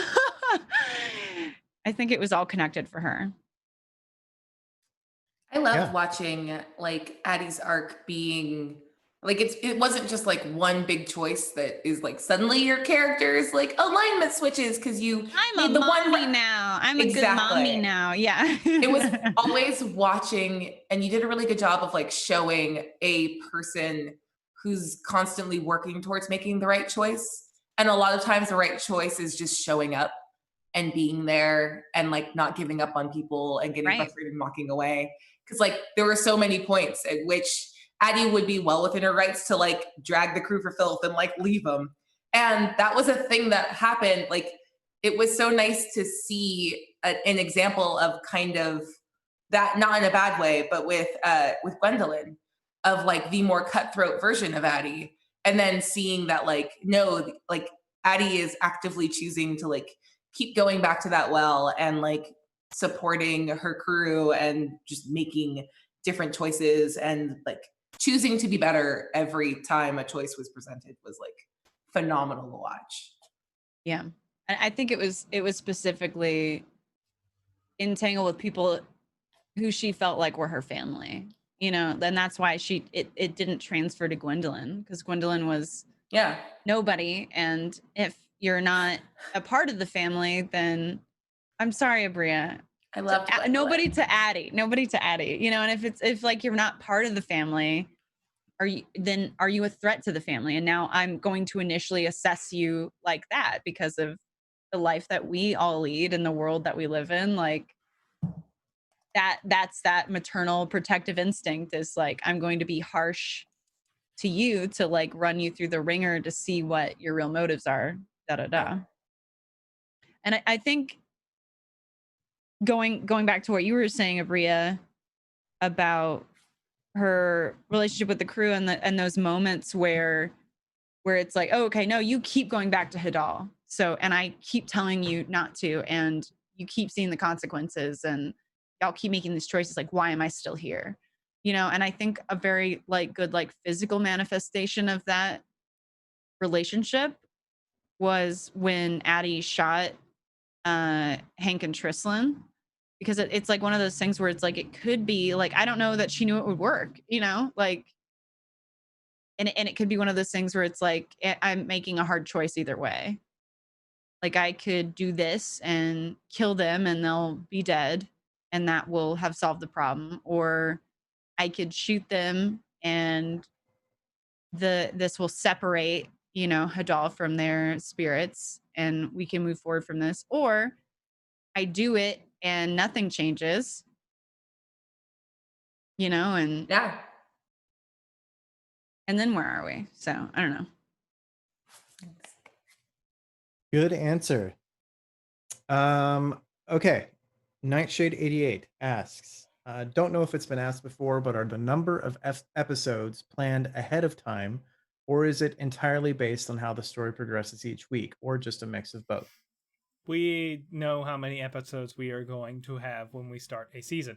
That is something that we started doing a couple of years ago, maybe a year or a year and a half ago here, because we used to have very open-ended shows and they would go until we felt like they were done. But we made the concerted effort to be like, okay, 10 episodes, which is generally what we do as an arc, because 10 episodes is easy to like understand and commit people to, because a lot of people have busy schedules. And if you say, hey, how about Wednesday forever? You're like, I don't, what is like, what if I need a Wednesday? I don't know. But if you're like, what about 10 Tuesdays? And you're like, okay. Yeah. Yeah. We do that all across the channel. And GMs have to just fight within those parameters. Yo, I honestly, I can't imagine running shows without that sort of like, I think I need that scaffolding up top, because I think open-ended shows terrify me. Because like the pacing gets weird, and sometimes you're worried about like, oh, we're kind of just like floating through this. And then if something happens and a player is like, oh, I can't be here after like 3 Sundays from now, then you're like rushing to get through. It's nice to know everything up top and then to sort of corral, and we're all in the same boat as far as pacing goes. Like we all know that there's 10 episodes. So like it's less about me as like the game runner going like, we have to do this and then this and this. But like, I don't know. I think this is also a shout out to like strong and smart players to know that generally speaking, like here's how arcs work in storytelling, and you know where we are and like generally where we need to get to. So we're all kind of in the same boat for pacing, and we know when we have time to like have a chill out episode and do something like a little more relaxed, and when we need to like start moving meaningfully towards like the climax of a given arc. Like, when are we actually gonna fight? That was fun. Like it's like, you guys got to fight this episode. It's like, okay, yeah, we will. Like, we'll figure it out. And then we don't. And then we don't. Inevitably, I know every time we're like, will we? Won't we? Well, who knows? You almost didn't fight in that final boss battle. I feel honestly, like. You wanted to, and I was like, this is gonna feel the most heavy-handed, being like, you're fucking gonna. I've been planning this for forever. We're doing the fight part. Yeah, so like I will say, like, props to stream GMs who are able to continue telling stories and not having, I mean, I know people have goals in mind and stuff like that, but they just go until they hit it, basically. And I can't imagine running. To me, that's a nightmare of trying to run a show and a channel where I have no idea when anything will ever happen. Yeah. Yeah, I think it does make for a nice sort of, with all of the shows that we do, it makes for a nice way of sort of compartmentalizing and knowing, yeah, these episodes, everyone is thinking about the placement in the season and stuff like that. Like you said, Abria, the cast knows, and we can tell the audience about that and everything. So I think it's a good system. But anywho, Sojander asks, do you have any advice for players, groups, GMs adjusting to online games during quarantine, e.g. stuff you learned through doing it that you wish you knew when you started playing distanced? Ooh. Man, I think this is just for Abria and Terry, because the rest of us are broadcasters who already true. have been doing this every day for a long time. So true that. So I had to like pivot from like going into the studio with you guys and being IRL, which was always super awesome, to like, oh, I have to get a microphone, and oh, I have to like try to like get my computer that's like on its last legs to try to like run programs while doing games. I think that's been the hardest part. Is just the technical part. Obviously, it's just making sure, like doing updates and like plugging into the Ethernet and like all that kind of stuff that I needed to do for my operating system. My computer also hates me now. I will be doing a fundraiser post haste because I need to get a new machine to continue playing all the games that everyone is asking me to play, because I would like to continue to do that and hopefully run some channels and stream and some other stuff too that I would like to continue to do. So I think that's always, a challenge of like, hey, resources versus like what we have capability, and just trying to like rig it so it continues to work. I'm just glad it hasn't cut out during our games thus far. Some of my podcasts, not the same story. I've definitely had some technical difficulties. Same. Like we went, yeah, because Bria and I also have been on 12-sided stories, and like we, record episodes for that too. And like literally my computer has died mid-episode in the middle. It takes us probably 2 to 3 times as long as it used to when we used to meet in person to complete episodes now. So it's been a mad curve to try to adapt to this COVID world. And continuing to make stuff and make content when I didn't necessarily know what the hell I was doing. Amazing people like Vanna have lent their time and just expertise. I literally spent look at that face. Yes. So good. But literally just taking notes, going, talk to some of my friends who do VO and stuff like that too. And other people who've worked from home with really great, operating systems and what they're using, and trying to figure out what I can do with the resources I have right now. And so realizing I need to be able to step up my game a little more to continue to offer more content for the people. Yeah. I think being able, not being afraid to ask your friends for help is a big important thing. Cause I have our mutual friend, Jason Mills, he's started running stuff. I know Bria doesn't know him, but he'll show up in my stream and then see something I do and then text me. He's like, "Hey, how do you do that?" Yeah. I've also gotten the text from Jason. I'm guessing it's probably okay though, right? It's totally fine. And I reach out to people. I'll reach out and just go hey, how did you do that? Because that's a really cool function and stuff like that. We'll start adding captions in future episodes of Salt Bay. We've been testing them throughout the channel on other shows and stuff, and so we'll be doing that. But I had no idea how to do that, and then I was watching a Scraticus stream and they do it there, and I was like, whoa, how did you do that for everybody? And he showed me, and there's a lot of I didn't think it was possible until Dom started having us do it for New Pantheon, because I was like, I can do it myself, but I don't know how to get anyone else to stream. I was like, oh, great. This actually works. Yeah, and apparently we're not supposed to be able to do that. So Oopsie. Anywho. I will jump in and just to answer a little bit. I am extremely an extrovert and I have ADHD. So I have definitely struggled in the transition with playing entirely online because I feed off of other people's energy, especially when I'm GMing, because feeling the table when you're proffering information, it's so easy to get locked in your head as you're trying to explain the thing you're seeing to the group and just trying to make sure that everyone's picking up what you're putting down and making sure that's good and okay and safe to do so has been a hard transition. And my ADHD is terrible. Twitter's right there and it's really hard to not click it. So figuring out ways to make sure that I am hyper focused on the thing that's directly in front of me and not the 18 other things I can access within arm's reach, including just clicking a button. I don't know. I think that's been the biggest thing I've been kind of working with. I think headphones have been the biggest boon to that because it makes me feel like the only audio input I get is from all of you. So it's just one less thing to distract an easily distractible person. So my advice is be the person broadcasting, because then you're constantly I don't want to touch anything because it's working right now. If I touch something, it might all shut off and it'll be my fault. If I check Twitter, no pressure. Who knows? Yep. Why do you think I had so many computers at the studio? So I could look at Twitter on one computer. Nice. Anyway. That's why? I need 6 monitors, 1 for stream, 5 for Twitter. Chovixani, hello, says, if there were to be a Rose spinoff, who would you want to play in that world? Not your old PCs, also Black Lives Matter still. Hell yeah. Yes. They sure Wait, do. are we Go doing donate.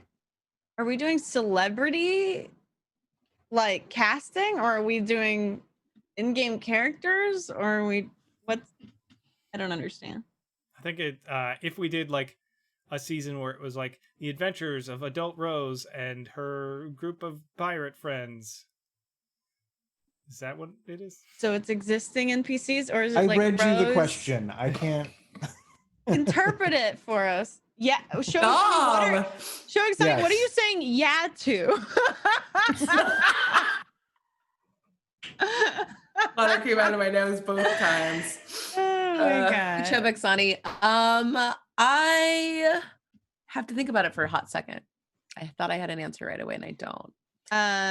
Oh god, man, Rose and fucking okay. Like Rose with her sister on a journey to find her long lost brother. Oh, that would be awesome. But who comes along? Pumpkin. Burt Reynolds. Yeah, Pumpkin. Pumpkin. Jimmy Buffett. Sick Winter boy. Eladrin Jimmy Buffett. I'm tired of Jimmy Buffett. Get him out. Hey, Lynn. No. I will play Sick Boy, who is now Sick Man. Oh my gosh. I don't know. I feel like I'd want to be like some like crazy like witch on the side of the road, like that they like meet like at some tavern or something. Yeah. And I try to like read their palms You and want try a to give them Hansel like and Gretel, my children? Yeah. that's like my like wheelhouse. Children, come to the cauldron, please. Amazing. Okay, sounds chill. Rose does magic. She's like, oh, fuck yeah, let's go. Cool. Rose does detect evil. Okay, this seems bad. Rose just sings a lot of Beyonce, like, I charge my crystals in the moonlight. She's still super into it and totally fine. It's so good. Love it. Fun fact, one of the like, I wonder what she'll do with that witch spell. One of the possible things I like made a pathway for was the discovery of the long lost brother. Wasn't sure if you didn't use it in like the big fight. I figured that might be what you use wish spell for. So that is a thing I know. Well, too I'm not gonna say anything because show's not over yet, bitches. Let's go. No, I mean I used my wish spell is what I mean. Yeah, that's not the only way to get something. Yeah, it is. Oh, okay. That's the only way. That's the only way. Terry does need to play a warlock. What am I supposed to do? I'm supposed to take action? Sounds absurd. I hate you. That was very good. I also hate me. So welcome to the club. Anyone else got a character that they want to add to the? It seems like a CW show in my mind. It totally like is. Riverdale? Like after Riverdale, yeah. On Just after like Riverdale, the highs and lows of high school football.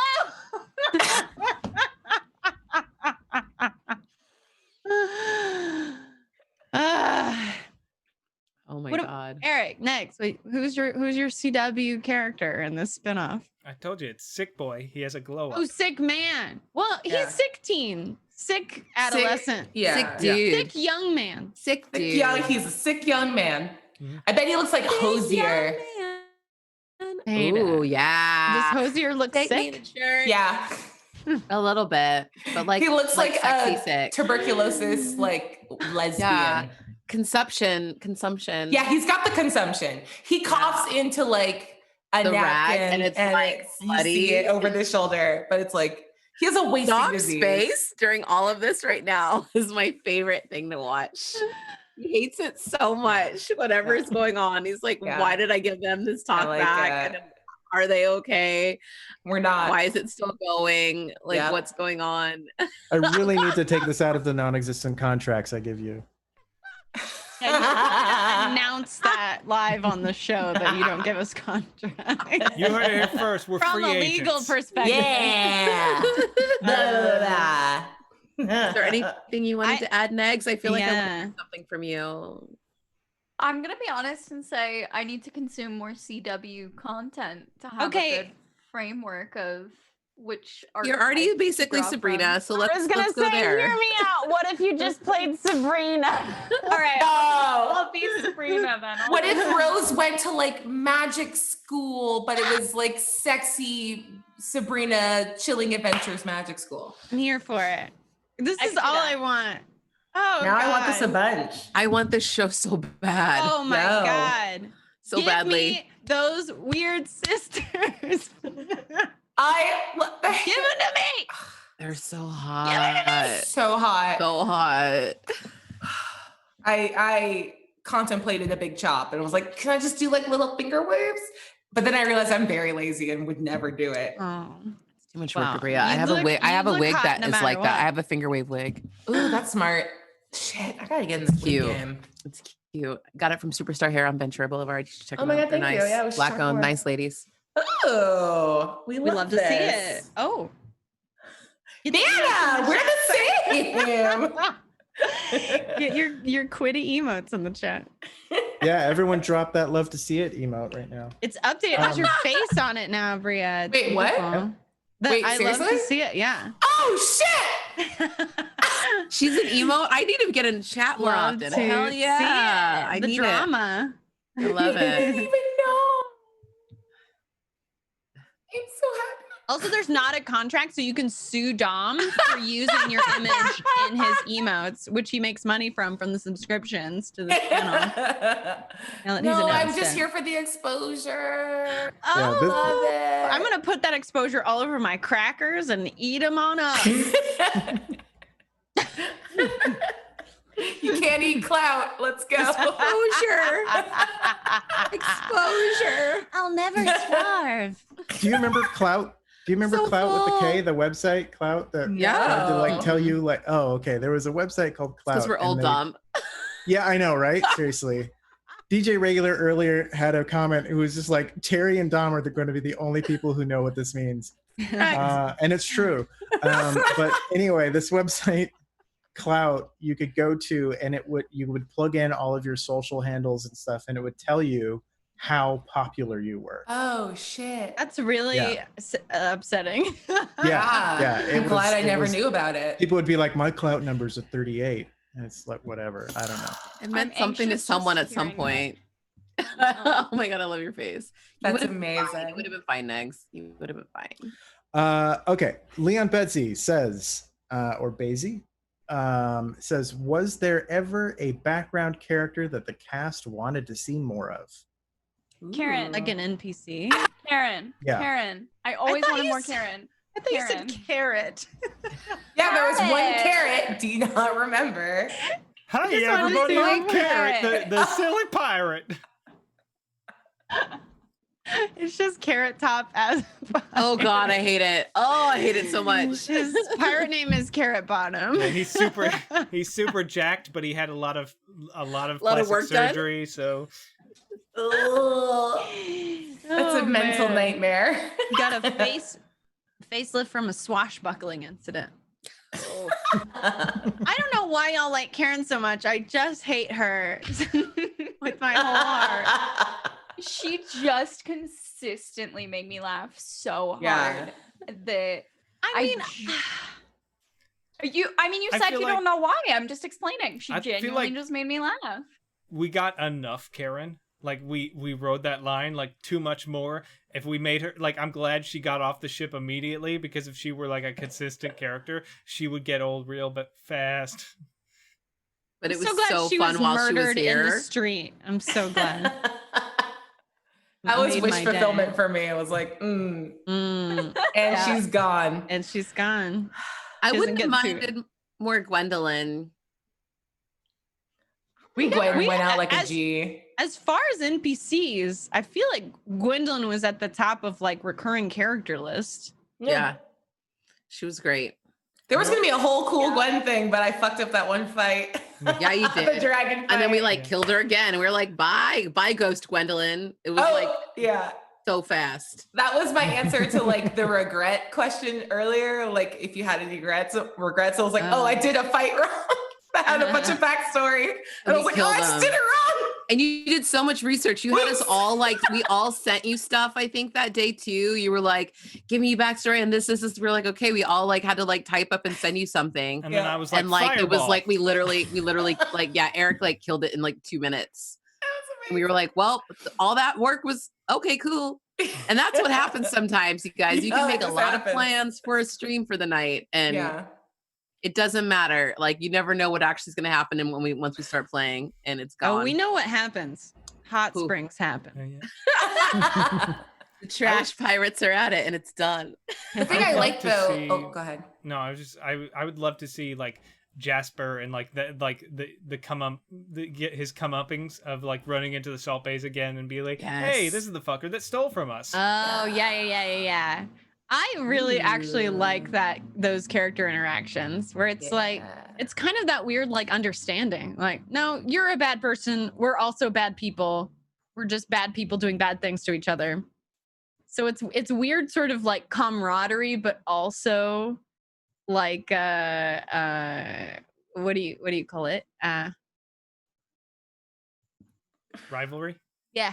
It's like as a professional courtesy, we'll let you go this one time and then kill you later. Yeah, like you do. Honestly, like Trislan would be the one to kill him, I think. Oh yeah, Oh yeah, 100%. for taking the book and shit. Yeah. Now that I'm thinking about this question more, I'm also gonna add Sune to the list because I felt like, yeah, What's up? I feel like I could see Hank and Trislan in a polyamorous relationship. I mean, you say that, but like Sune is definitely like appearing in Hank's dreams because he can commune with gods all the time, and she's over there like, they call me God, I steal your girl. What's up? He just talks cash shit to him all the time. Listen, you can't own another person. Like if she gonna like be with you, you got to like I hope to be happy. I didn't say he would totally support it. He would totally support it. Absolutely. He's like, I don't possess a person. I don't possess her. Like, I love it. You love to see I love it. them. I love this Polly.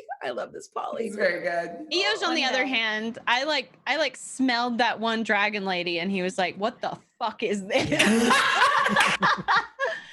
I like breathed the same air as her, and he was like, "I'm gonna kill everyone in this room."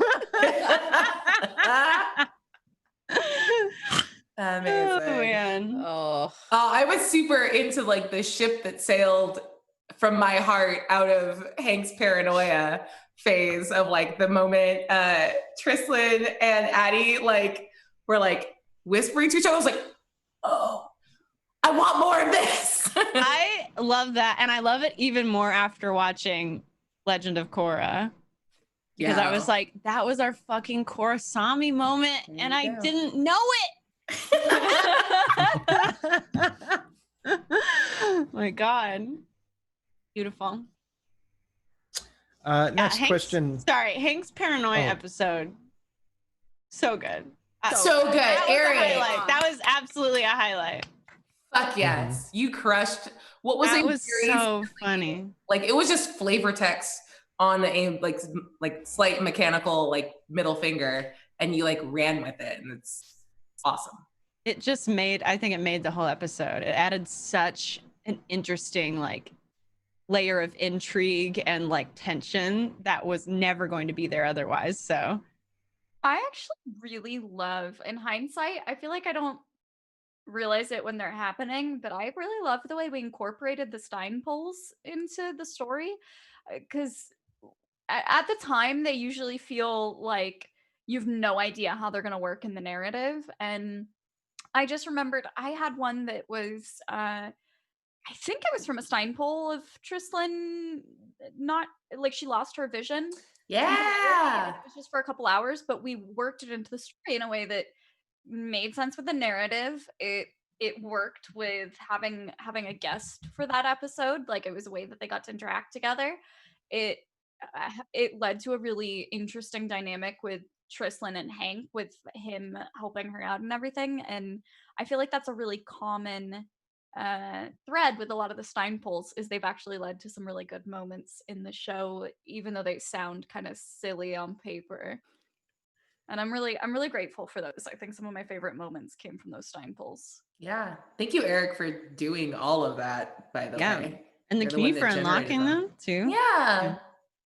Sorry, what you were talking about next made me think about, I think also one of my favorite moments was when Trislan and Hank were like hanging out in his room, aka the lifeboat, and and Hank asked Trislan to read the letters she wrote him. Oh my God. That was the most heartbreaking thing that ever happened to me.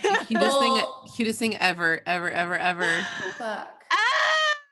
It was just funny because I was like, I don't think Negs remembers that Hank can't read. Yeah. Oh no, I did. I just think she would do it anyway, and I loved that. I thought that was I just thought that really made sense for their characters too. That that they would do that. I thought that was a really sweet moment. I liked that. So cute. It kind of almost makes sense that it's like she knew he couldn't read, and that's why she wrote him the letters. Was because she's like, I'm gonna spill some shit. I'm still gonna keep my distance because it's me, and feel like I'm opening up to somebody, but you can't read, so yeah. There you go. It was the perfect situation. So good. I have never I make a lot of silly choices for my characters, and just deciding, this character can't read, which is a thing that I just remember in Dark Sun when I was playing that, being asked do you read or not, because that's a very important thing because most people don't read in the Dark Sun universe. I was like, what if this pirate doesn't read, because back in ye olden days a lot of people couldn't, and then it's led to it's become such a weird amazing thing about his character. Yeah, and just how he became a linguist despite of it, I think is powerful on some very big weird level. Just the amount of times things would have been so much easier if my character could read. It's what did it say? Oh, I have no idea. But man, yeah, that was my favorite moment. That's so good. I was I don't ever need to watch another love story ever again. I just need to remember that night in the lifeboat. So true. Nightshade 88 asks, gonna get specific. How amazed were you all at the Magic Baby incentive being met, and how amazing was Abria at implementing it in such a beautiful way? I mean, talk about a Steinpole becoming a core 10 of becoming this incredibly emotional moment. That started off as a joke. She was like, if we hit this, the baby's magic. And then it became this, the cornerstone of that episode. It was very cool. I didn't think it was going to happen. And it felt like a really fun scramble. It's the whole advice of follow fun, that we including the audience, we are all together collaborative storytellers, and we all decided that this would be an interesting thing. So it felt really good, and it was a very pleasant scramble to figure out how to present that cinematically. I thought it was fucking great, and it was fun being surprised by something out of literal audience left field. I'm like, oh shit, we're doing this, let's go. And I thought it was super cool and fun, and I love the shit out of it. My answer is yes, Abria is amazing. Stop. I would also like to agree that Abria is amazing. And what a joy was that to see that baby create the little ruins, and just the visual. That was one of those episodes that stays with me for sure too, of just babies are magic to me, IRL, and I just feel they have a way of creating levity when we need it. And it's been so nice to have that baby's energy, this little baby Rose, as a grounding force and kind of a little beacon of light for us shitty pirates trying to be better, a literal light in the darkness, just surrounded by literal evil people, in the midst of the end of the world, and just something, on some fucking Charlotte's Web shit, Some baby, and it's something so small, and it's not any sort of meaningful magic. I mean, on a grand scale, it's a cantrip or less, which is also a good band name. But it's just something that small in a dark time can like Terry said, just bring so much levity to the mindset, to the situation. Yeah. Baby. Going back, we have answered all of the subscriber/Patreon backer questions. Now we're going back to the submitted questions for people who were not Twitch subscribers or Patreon backers. So what's wrong with you? You could have had your question answered by now, but You could have gone to bed. John Maloney asks, no question. I just wanted, sorry, we gave him so much shit for not getting a question answered. They don't have a question. No question. I just want to say thank you for a great story and that it took me way too long, about half a season, to notice that Eoj is Joe spelled backward. Yeah. I am like the worst at like coming up with RPG names or the best. It depends on who you're talking to. Mostly I pull from stuff, like that's how I am even in improv and like sketch stuff too. I pull from a lot of stuff that's just around me. That's generally how I'll generate content. And I really love Joe Strummer. Was amazing member of the Clash. And for whatever reason, I was thinking about the Clash when we actually, no, I know why. There's a poster back at the studio, saving their studio, because there's also like some music recording in that space in that studio. And there's a Clash poster. And I was like, I got it. When I did a year abroad, when I was a young person, I lived in England, and the Clash played at my university. And I was like, before Joe Strummer passed away, and I still like to this day, that was like kind of a really magical night for me. And it's something that stayed with me. So I was like, that's a fun name, doing it, but I'm going to spell it backwards. It sounds like an RPG name all of a sudden. Eoj is just crazy and great. And there you go. And Reichert's last name is a Strummer spelled all fucked up backwards too. So good. GamerGalOM asks, what's something you really enjoyed exploring in your character this season that you haven't had the chance to explore in previous seasons?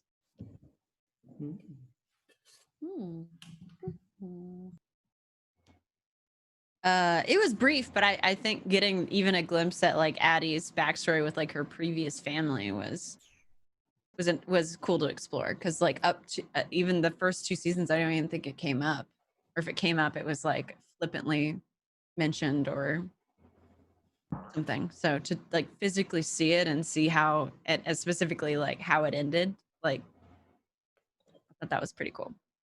Yeah, I actually agree with that 100%. Tristlan's backstory was something that like I knew loosely from season 1, but it had no reason to come up until now.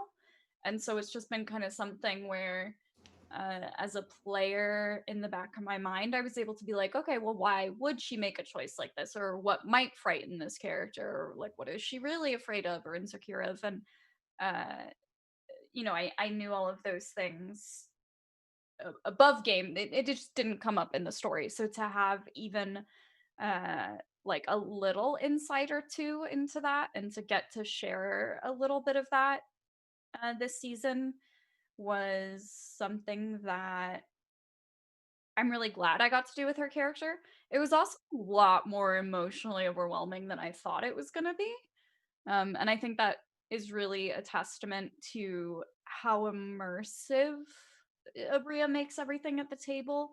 Like that, gosh, when we had to make that choice as a group of like whose backstory essentially we were like passing through, that was one of the most emotional moments I think I've ever had at a table ever.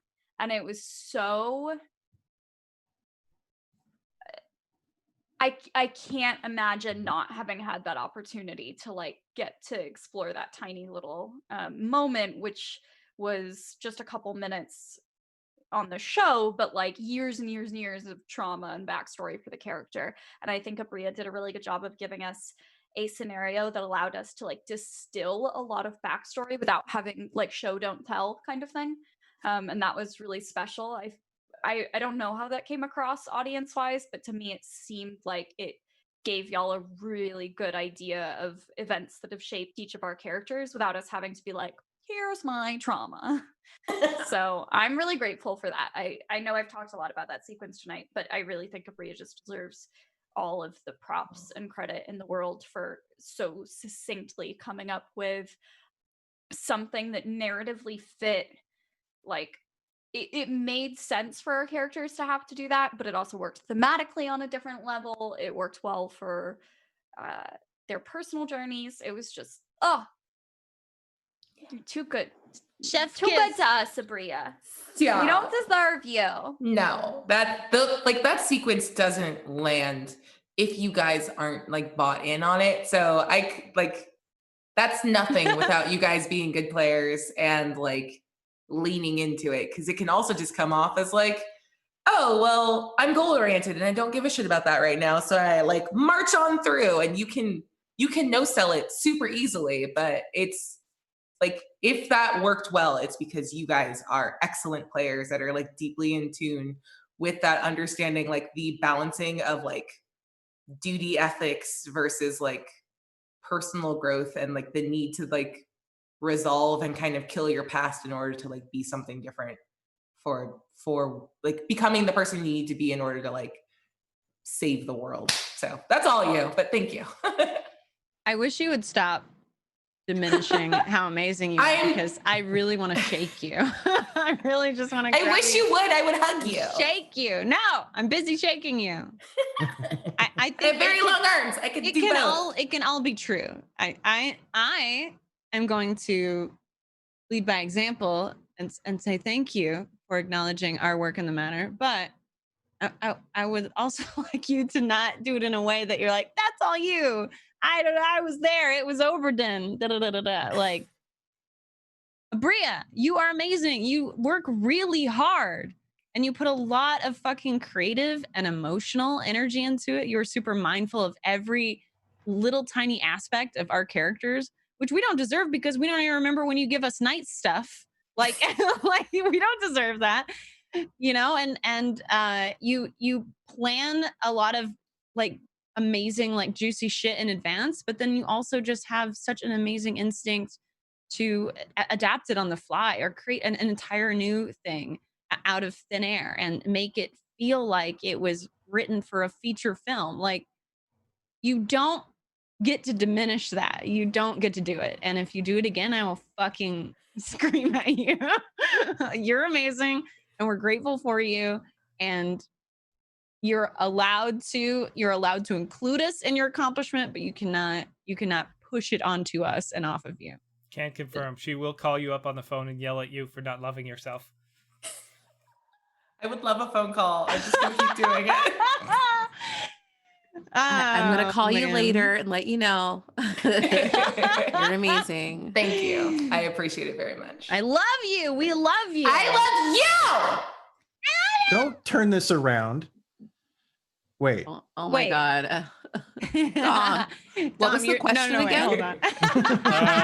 Aspects of your character you liked exploring this season.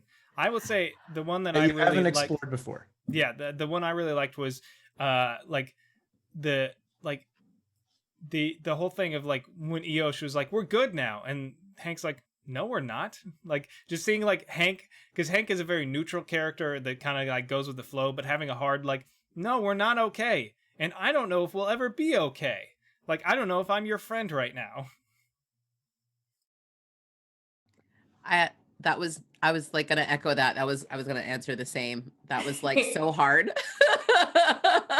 Like I said, IRL, I was like, are me and Eric like, okay, well, I think we're good still. Like, he's like always happy. Like, it's nice to me when we show up before the show and, you know, on the internet and whatever. But like, that was really hard. But it was a really, I think, wanted and needed moment of, you know, come to Jesus, so to speak, of the characters.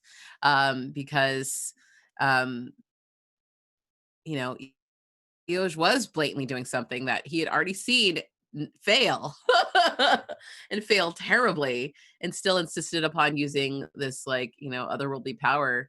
And it just shows, like, even, you know, the pure of heart or whatever, you know, we'll all have to contend with some sort of choices in our lives, you know, for better or worse.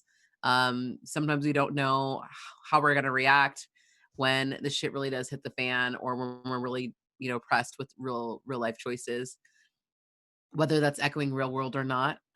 You know, like, who knows what people are going to do when stuff gets real. So I thought that was really fun and hard to explore, and I loved every minute of it. Yeah, I mean, I've brought up this moment, maybe some may say too many times tonight, but I think just like we don't see enough instances in tabletop RPGs of boundaries, and I think that was so important. It was like, no, you crossed a line, and there are consequences, like even if Hank has crossed the same line, there were consequences for Hank. Well, especially because he had crossed the same line. That was what it was about, though, too. It's like you've literally seen the other side of this already, and you're still choosing to make this terrible, terrible choice. Like, that's not okay. And realizing, like, yes, you can learn from other people's mistakes, like you don't have to go and make your same dumb mistake, Right. And follow them down this road. Like, please learn from my terrible mistakes. You know what I mean? Though that was like what he was begging for, basically. I thought that was really poignant and really timely. Yeah. Gamer Gal OM also asks, Abria, what was your favorite tactic that you used as Hadal to break the party? And us viewers. I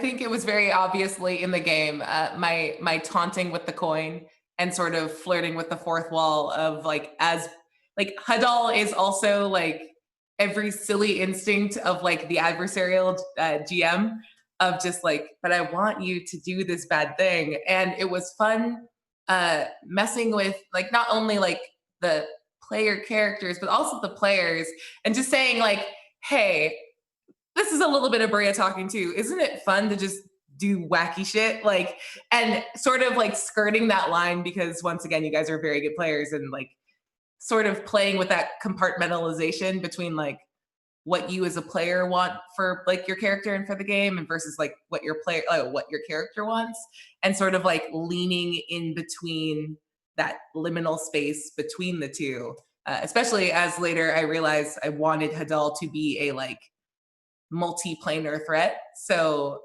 playing a little bit as the GM as Hadal, like it was a weird, I don't know, like dumb art house thing I wanted to do, but it felt so natural because it started out like we first met Hadal and he made Trislin look cool. And then I started using the coin a lot because I was failing rolls, and then all that would happen was Hank would have like weird eyes or like cry gunk from his ears, and it's like that's fine. And then like the consequences became worse and worse for my character, and I'm like, oh, I should stop using this, but I'm at the point where I'm relying on this so much, and then it's like now I have to like wean myself off, like me the player wean myself off of using this evil thing because it is affecting the game in ways I didn't intend.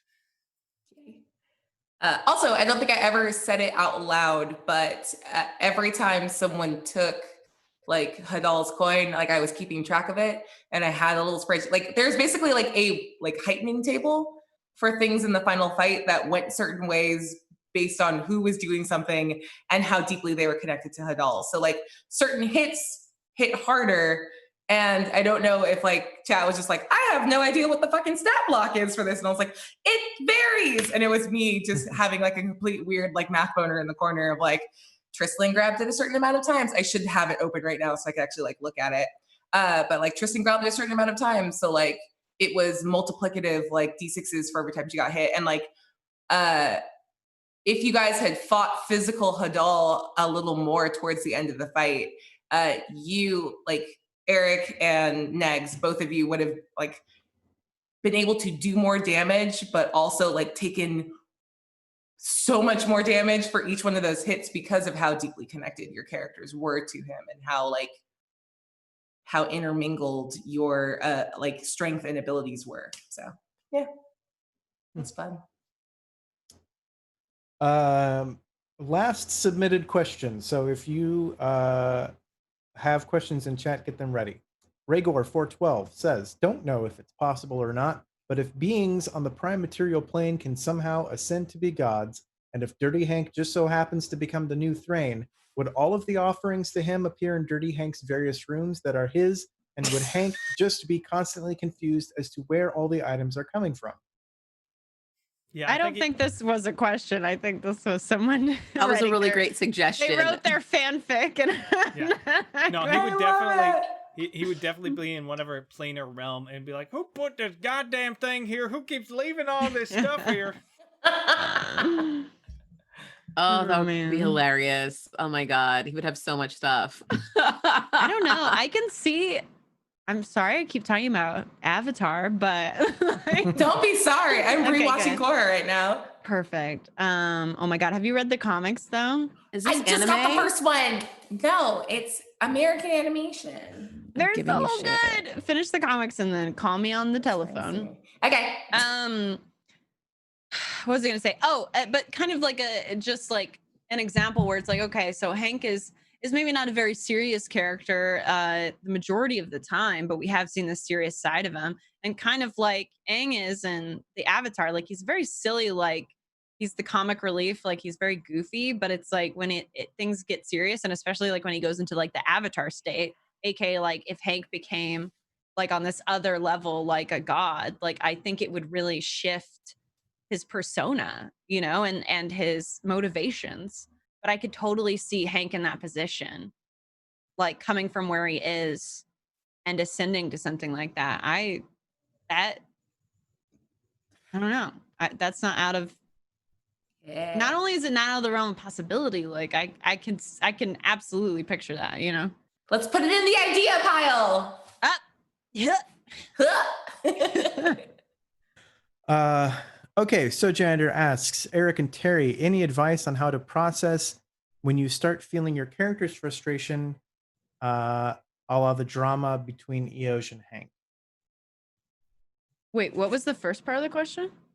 Any advice on how to process when you start feeling your character's frustration, Oh, I mean, a la the drama between Eoj? It's never gotten to a point where I think me and Terry have not liked each other as people. What? I think Terry's like, bitch, I hate you. Yeah. I think like if you ever feel like that, I think communicate with everybody. But I think we've all, at least personally, I've whenever I've been frustrated with Eosh and felt like God damn it, Terry. Like I have the wherewithal to know that that's not Terry though. That's Eosh clearly. Like I know Terry, so I know Terry's not this person.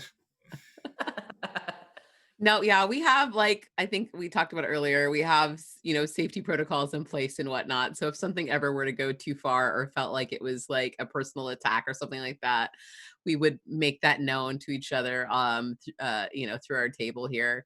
You guys may not know that at home on chat and whatnot, but here at the game, we have our own stuff set up for ourselves to make sure that everybody is happy or, willing to go forward with whatever we're moving forward with.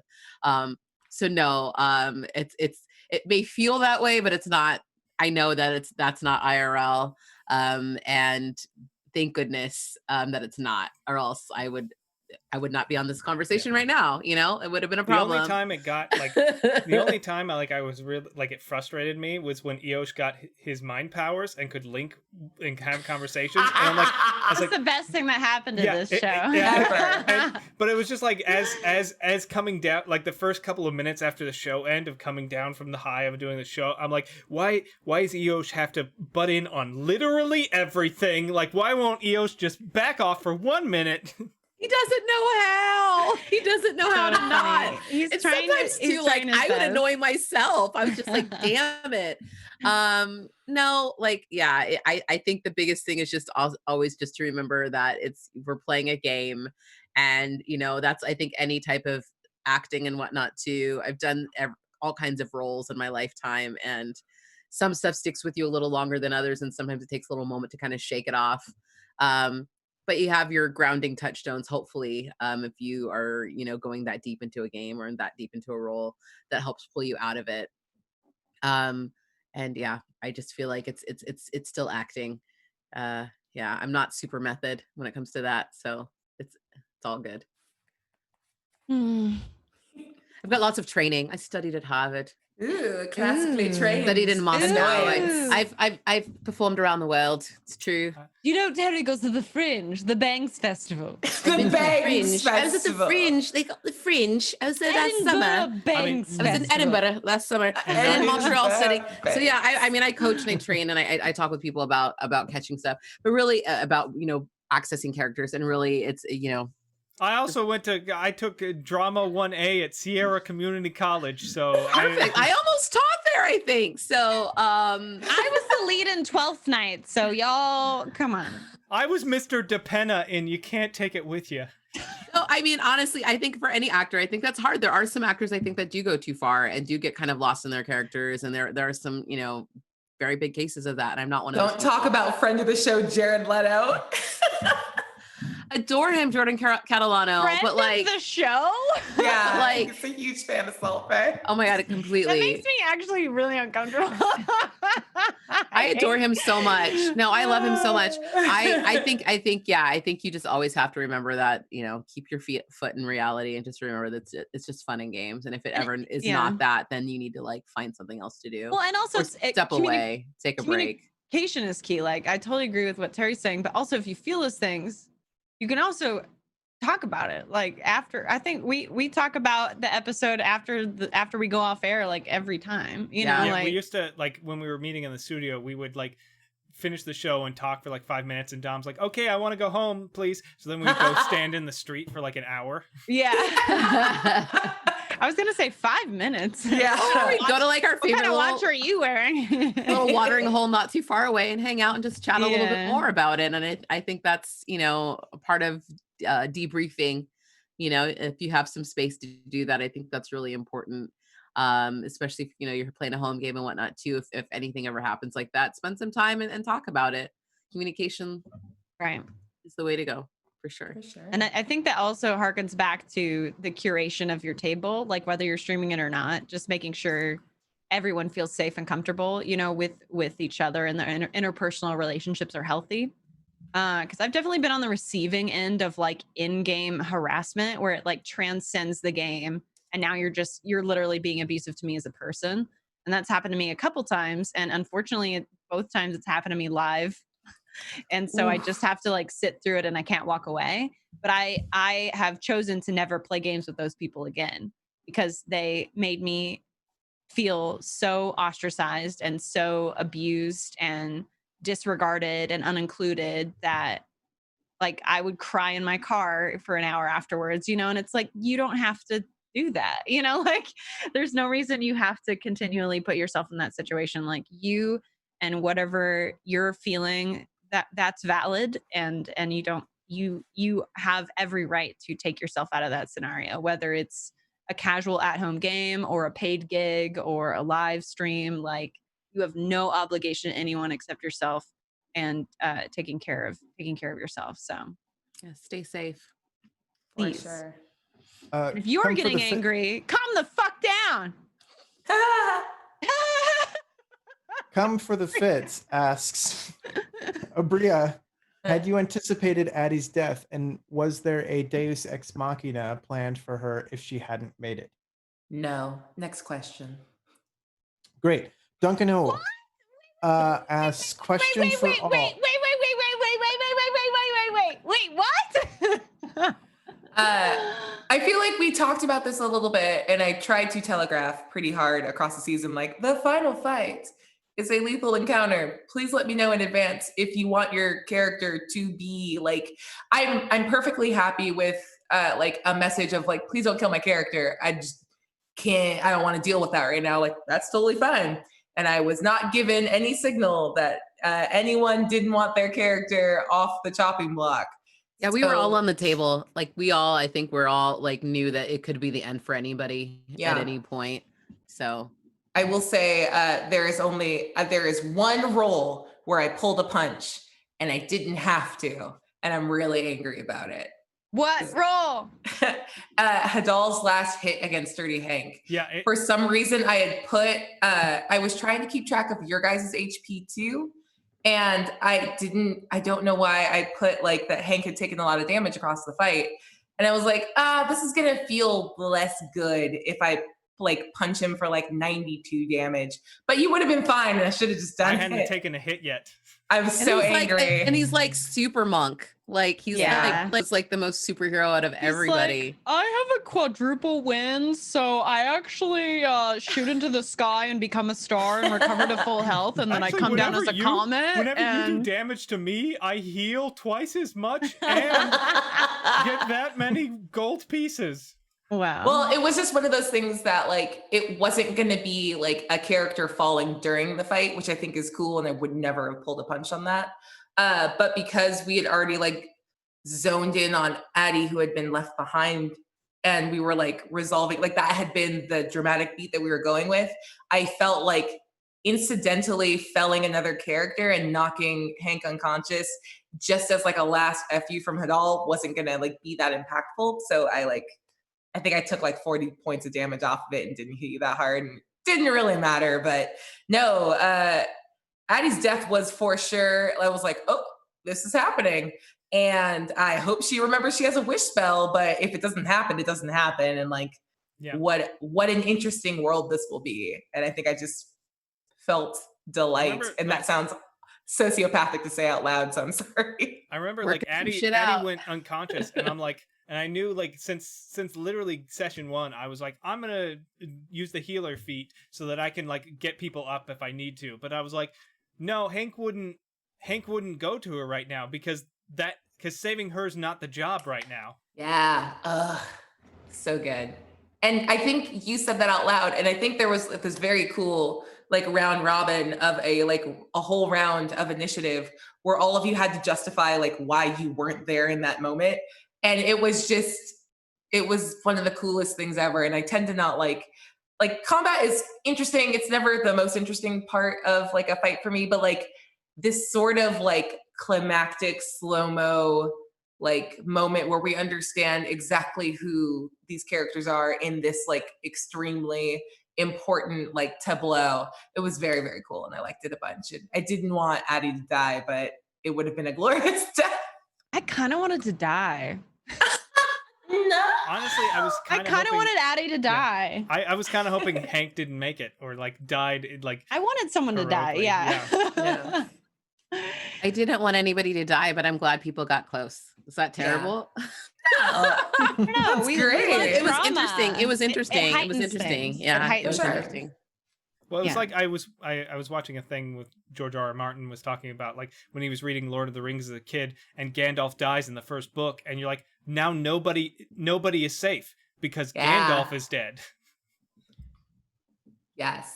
Oh, so good. Duncanul asks, question for all. If you could carry one thing from your character into your personal life, what would it be and why? Cake knife. Cake knife. I would also like to say cake knife. Ridiculous. I'm not a really big fan of cake, but I do love toast in real life. And I don't. I make birthday pies. We don't do cake at my house. Same. For birthdays. I'm not a big cake fan at all. So I make pandemic pie like almost every Friday at my house here. And so I make homemade from scratch, like apple pie or peach pie or like some sort of fruit pie. That's my life. And I would probably make toast, like be really good at making real bread at home. That's what I would do. Nice. I was gonna say a cool greenhouse, but I think having a pirate ship that flies would probably be the thing. I don't know. I want the Thrain Horn of Thrain. Sorry, I'm taking it back. I would like the refillable, like don't have to go anywhere else. Horn of Thrain would take it, good. Would like it, would travel with it.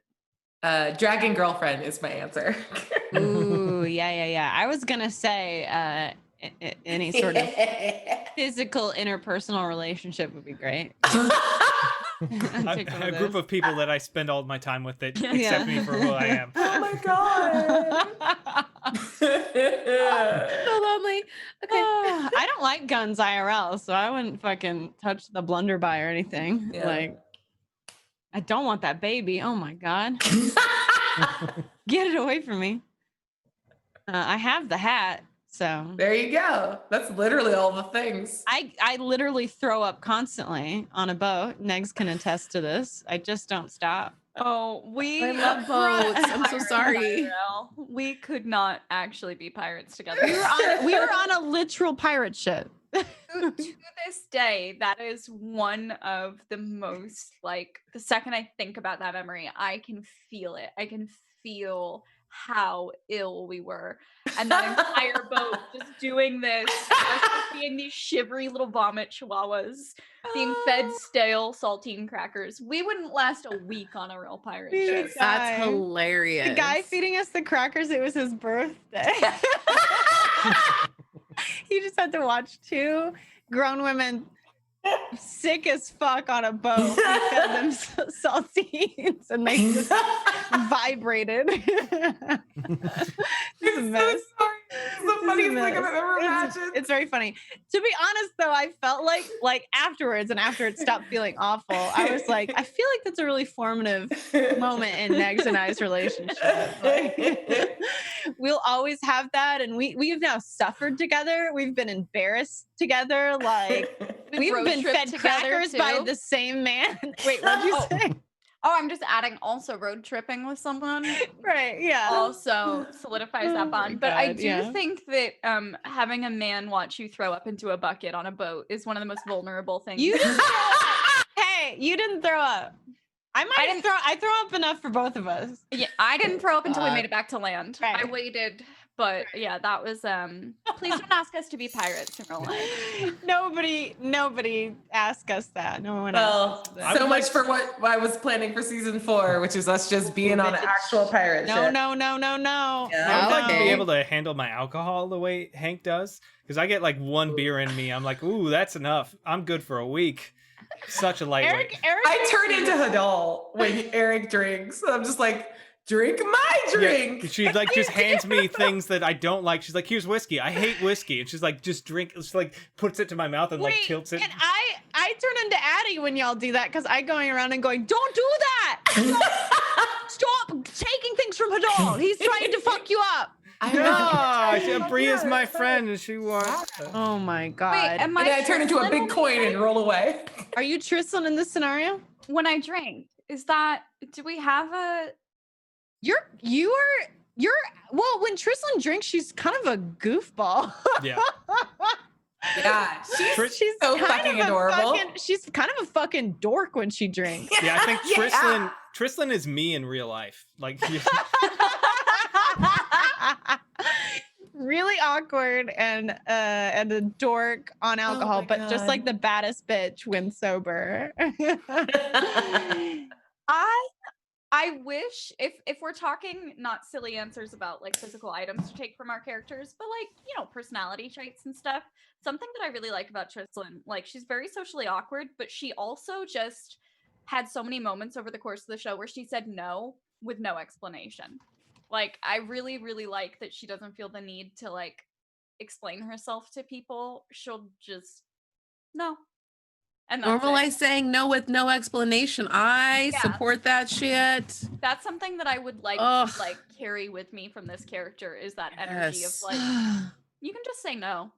I would love Addie's big baby titties. Even including the lack of nipple on one of them? Or do you want to post which? I She got it did back get it later. back. She got it back later. I did get it back. You did. And by the end of the show, I had both my nipples. Yeah, that's what the wish spell does, baby. I didn't ask to be brought back. I just said, I need my nipple back. I need my nipple back, nipple back, nipple back. Addie. Wish spell. And the wish spell was like, by that do you mean be brought back to life? And I was like, I guess. Just wanted to look good in that coffin. Goddamn. Yeah. Amazing. No baby though. Yeah, respect. Well, will the baby love me? Oh. Oh, no, I don't want it. Okay, this may be the last question, and then we have a couple of toasts. Leon Baes asks, how are guests' characters created? Ooh. I guess that's mostly to me. No, I want Nega to answer this. Okay, next go. Okay, so here's what happens. Abria has very vivid dreams, and she knows who the guest is gonna be, and she goes to sleep, and she holds her hand over her heart, and she repeats their name 3 times before she falls asleep, and then she has a dream of what their character arc will be. And she has to wake up in the middle of the night to write it down, because if she waits until the morning, then she doesn't remember. So all guests receive between a window of 3 to 4 a.m. is when Abria reaches out with the details of their character. And then they are tasked with deciphering the unintelligible, sometimes middle of the night notes that she takes. And thus the character is born from that. Thank you. I'm obsessed with this answer. Thank you, Dom, for giving me the opportunity to. I knew you would speak know. on- Yeah. Yeah, thank you. That's how it is. Thank you for turning my process into poetry. I appreciate You're it. welcome. Okay, next question. Wait, for real? Chovisani. Wait, What? Yeah. What? That's Bria, for real. I want to What know That's the the answer. best answer. Listen, I loved that answer, but I Yeah. also loved the truth. The truth is, if it's a player I'm talking to beforehand that doesn't play a lot of D&D, I ask them, generally speaking, what kind of heroes in fiction they enjoy, and then I just sort of make something and yeet it at them and ask them to like give me a couple interesting details about their backstory. And if it's a person that's played a bunch of D&D, I'm like, go fucking wild, do you? And they're like, what's happening in the show? And I'm like, it doesn't matter, just make a character. That's it. It doesn't matter. It kind of doesn't with this. We're kind of that kind of shit bunch. Yeah. Because that involves me either like railroading you guys into doing something that's appropriate, or like railroading their creativity into making something that like has to work a certain way with everyone and like party balance. And I don't give a shit about that. If you're playing the thing that feels the most interesting to you, you will have fun and it will be fine. Very good point. Okay, Certainly supersedes the meta as well. Yeah. One final question. Choviksani asks, do you prefer PC romance or PC GM NPC romance? Interesting. Well, we know that Megs prefers both. Together at the same time. Yeah, I was gonna say I wouldn't want one without the other. You know, if one of them's not gonna get it, then the other one I just don't want to have it happen with. Tristlan's perfect, y'all. Damn. Oh, love her. Love her. I actually think it's interesting because I'm not normally interested in having like romantic storylines with my characters for the most part. Like there are very few things that I feel like I directly avoid in games, but that's usually one of them. And so I don't feel like I have a general answer because that's something I usually avoid. I think either way, it's just best when it happens naturally for the characters, regardless of who they're played by. And when it's motivated like by character and it makes sense situationally, that's kind of the only way I would want to do it personally. But yeah, I think PC to PC especially is it's like a lot of trust. Like I feel like it can get it's a slippery slope if you don't know someone very well, or if you have previous like rocky history with them, or you know there's trust issues. Like I think we've got enough of that bullshit going on IRL. Like you don't need to bring that into your fantasy world, you know. But yeah. I think if you trust someone and can play with it in a way that feels safe for everyone, and it's fun and not just like horny on main shit or like overbearing or aggressive. So sorry. Listen, you're the exception to the rule, and you know it. Abria, what? No, I honestly, I don't think I've played a lot of that. I think till this game, and I honestly thought that I didn't think that I would be in a long-term relationship as a character. Like I honestly was just like, this guy is never gonna find love, and I was like, how the hell did this guy find love for so long? And like, he's got a family now. Like, huh? You know what I mean? Though, like, I don't get it. It still doesn't make sense to me, but I love it for him, and I think it does make sense because he's such an open-hearted person. Of course, like someone's gonna stick around with this dude, right? And I think you know what I mean? Like Eo's just such a foil to Addie, because she's wanting so hard to be the person Eoj is, but everything in her is like fighting against it. So it's like she wants to punch him in the face for being that way, but she also wants to kiss him on the mouth for being that way. Aww. So true. So true. So so I don't have like, I feel like Negs, I don't have a hell of a lot of experience. I think pre this game doing that. I think it's mostly been like, if it was a romantic thing, it would be like with the GM or a tryst or some sort of thing like that, like with them leading it with an NPC. Thanks, Sabria, for some fun stuff in the past from some other Yeah, I'm here for you. for sure. Not our first D&D rodeo. And so, I think also just having an amazing GM like Abria, I know we say it like a gajillion times, but it's really true. Like I trust her implicitly, and just knowing that she's really there to serve the game and serve you guys as an audience. She really is thinking 10 times ahead of everybody, which is just crazy and wonderful about how it's going to land. And so I don't necessarily have a preference because I haven't really thought about it too much. But I had a good time in this game, and it went ways I had no idea were going to happen. I like Abria's flirty characters though.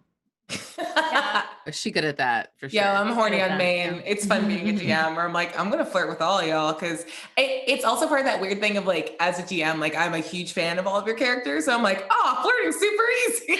I get to fangirl and all. Yeah, I'm just gonna geek out over my friends and be like, do you want to do a smooch? We'll fade to black, but like canonically, we did a smooch and it just won't Right. that happened.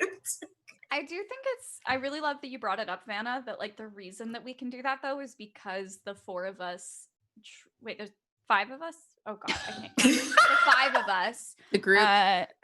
We all like really do have a level of trust and respect that I don't think is something that you inherently implicitly have with everyone that you game with. And like you were saying, Abria, like I'm just flirty and we just like sometimes. I don't think I could do that with anyone else other than this group. Like I feel really, really safe and really, really comfortable.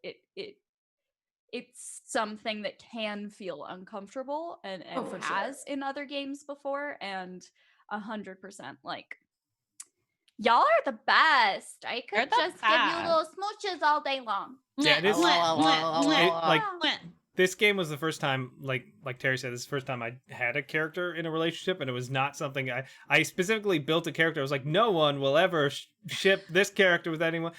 So like having trust was really great, and especially because like when it first started, when Hank and Tristan's relationship first started, everyone got like the fans got so on board with it that it kind of was like, oh God, no, that's not oh God, what do I do?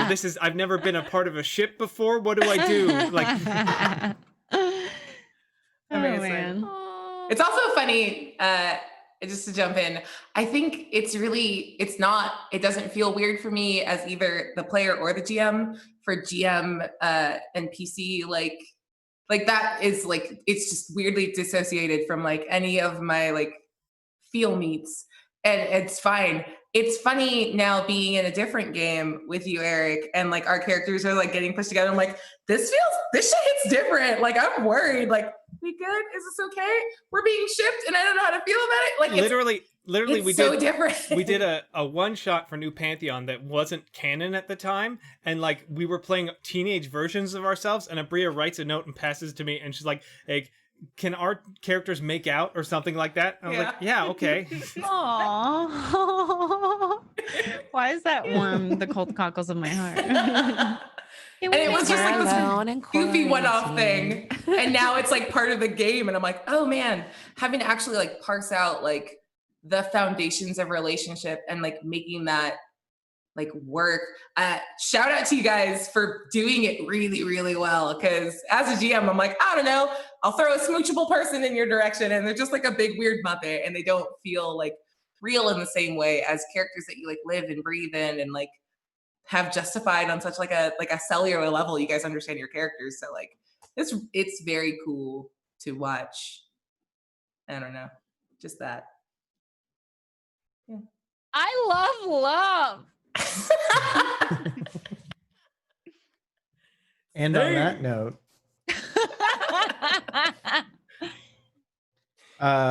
we've got a couple of toasts. Yeah. All of y'all, I need you to raise your glasses one more time to the end of season 3 as we wrap up our cool Talkbayk. Our first toast is from DBT1, who says, "Thank you so much for making Pirates of Salt Bay so much fun. Love you all." Baldy! I'm like out of water. It's so sad. Our next toast is from Warsaw Bad Dog, and they say, "I'm nowhere near as eloquent as the other tippers, so I'm just gonna say, I love this show. Abria, Havana, Eric, Terry, Nega, Dom, and Chat. You've all made the past few months so much more bearable. Thank you all.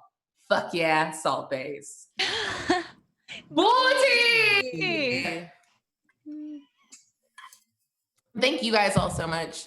The last thing I want to say as the DM is thank you guys for being so willing to jump in at the end and like be a part of the story proper. There is definitely a lot of ways in which the like reaching out and making this interaction between chat and the game and my existence as the avatar kind of that leans in both directions. It could have gone weirdly and it could have been like a weird misstep, but thank you all out there for being as like in tune with like the story we were all telling as much as everyone is at the table. And I think that the story we told coming into the climax of season 3 was like one of my favorite things I've ever been a part of. So thank you all so much for that. Thank you all. Thank you all for being a part of this show.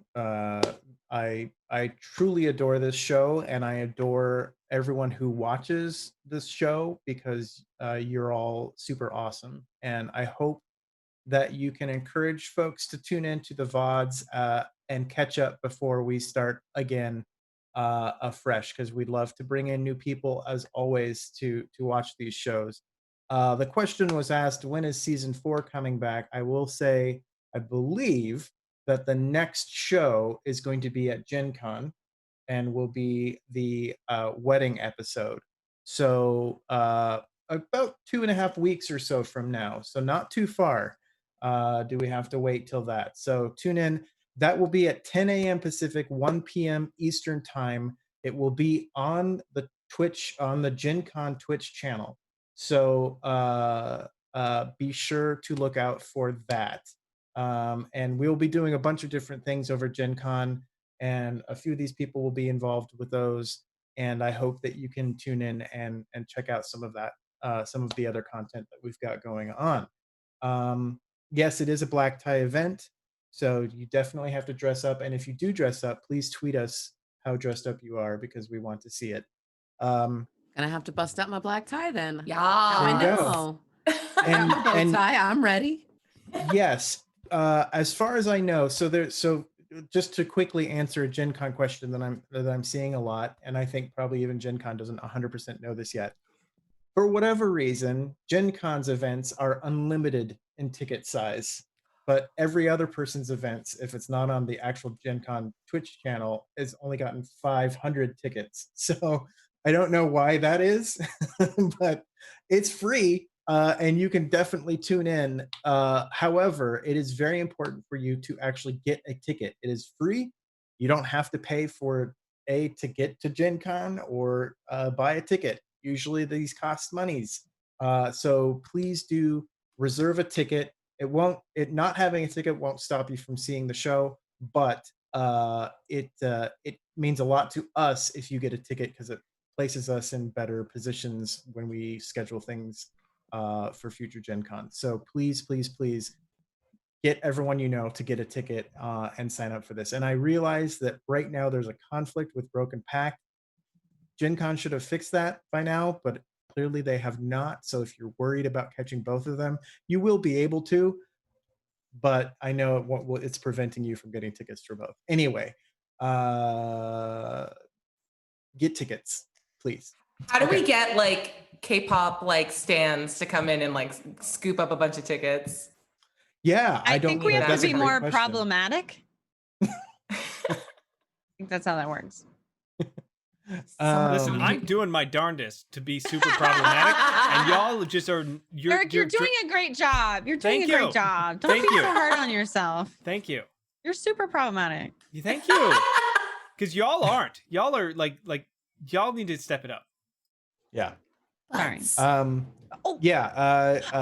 DJ Regular posted the link to buying the tickets. So there you go. Thanks, DJ. Thank you. Also, really quick, Dunk said my pizza delivery guy now watches Salt Bay because he usually delivers during the broadcast and asked what I was watching. That's the best word of mouth shit I've ever heard in my life. That's we love to hear it. We love to hear That's fantastic.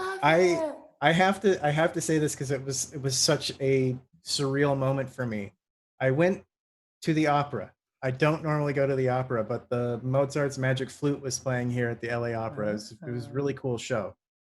But I went to get literally a sandwich because I hadn't eaten, and I went downstairs to the little shop, and I'm buying the sandwich, and the guy's like, "Okay, yeah, that'll be $6 or whatever," and I'm all like, "Okay, cool," and he's like, "And how's James Bogue doing?" And I was like, "So, how do you know my character from Wild Cards? I'm not wearing a shirt or like I was, wearing nice clothes and stuff, which I never do." But anyway, they didn't know, and this person had watched. He never does. Yeah.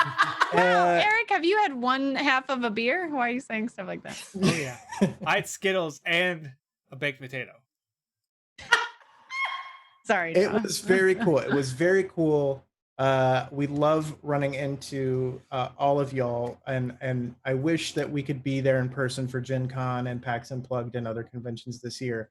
But it really makes us feel great that you all tune out for all of the things that we do, and you come up and you show up and chat and stuff. That really makes us feel great. So thank you. And anything else anyone want to say before? I guess not. Can we do some outros? Where the fuck can y'all be found until we meet again for Gen Con? Let's go reverse order. Vanna. Hi, I'm Vanna. I stream full-time hypothetically on my channel, twitch.tv/Vanna. That's VANA. And otherwise, or I guess, I do variety games over there. And then you can follow me on Twitter, Havanarama. It's like Vanna, but with a ha at the beginning. And Rama with an M. Follow me on Twitter to see where else I pop up. It's super random, sometimes with like tabletop and hosting and stuff like that. So follow me there to keep up to date. That's my main social. So, and then if you like, I'm the same on Instagram. I just post pictures of my dogs. So if you're into that kind of thing, cute dogs, then you know where to find me. We are. Yes. Next up, Negs. I see you, chat. We'll get there maybe. Or we're running out of time. Who knows if we'll even be able to talk about it. Yeah, we're way Negs, over go time ahead. right now. I'll really take my time with this one. Hey, I'm slow. Negalorix. I've been playing Trislin for 3 seasons now, and it's awesome. And I appreciate y'all being along for the ride. If you want to come and see what other stuff I get up to, just follow me on Twitter. That's the best way to see everything in one place. It's Negaoryx, Negaoryx. I will say I've been ordering stuff to do a Trislin cosplay, including purple like body paint and everything, and like all out. I'm not a makeup person for that kind of stuff, so we'll see. I've never done body paint before of, that stuff. And I'm thinking maybe if it doesn't look terrible, trash, garbage, awful, I will do it for the wedding episode because I think that would be fun. What? I'm gonna pee my pants.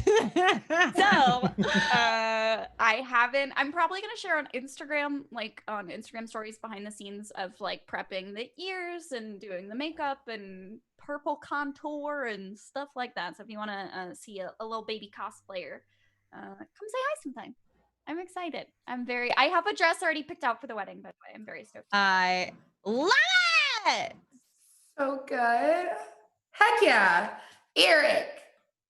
Hi everyone, I'm Eric. You can find me on all the social medias at Mostly Eric, which is also my Twitch channel where I stream video games and the whatnots.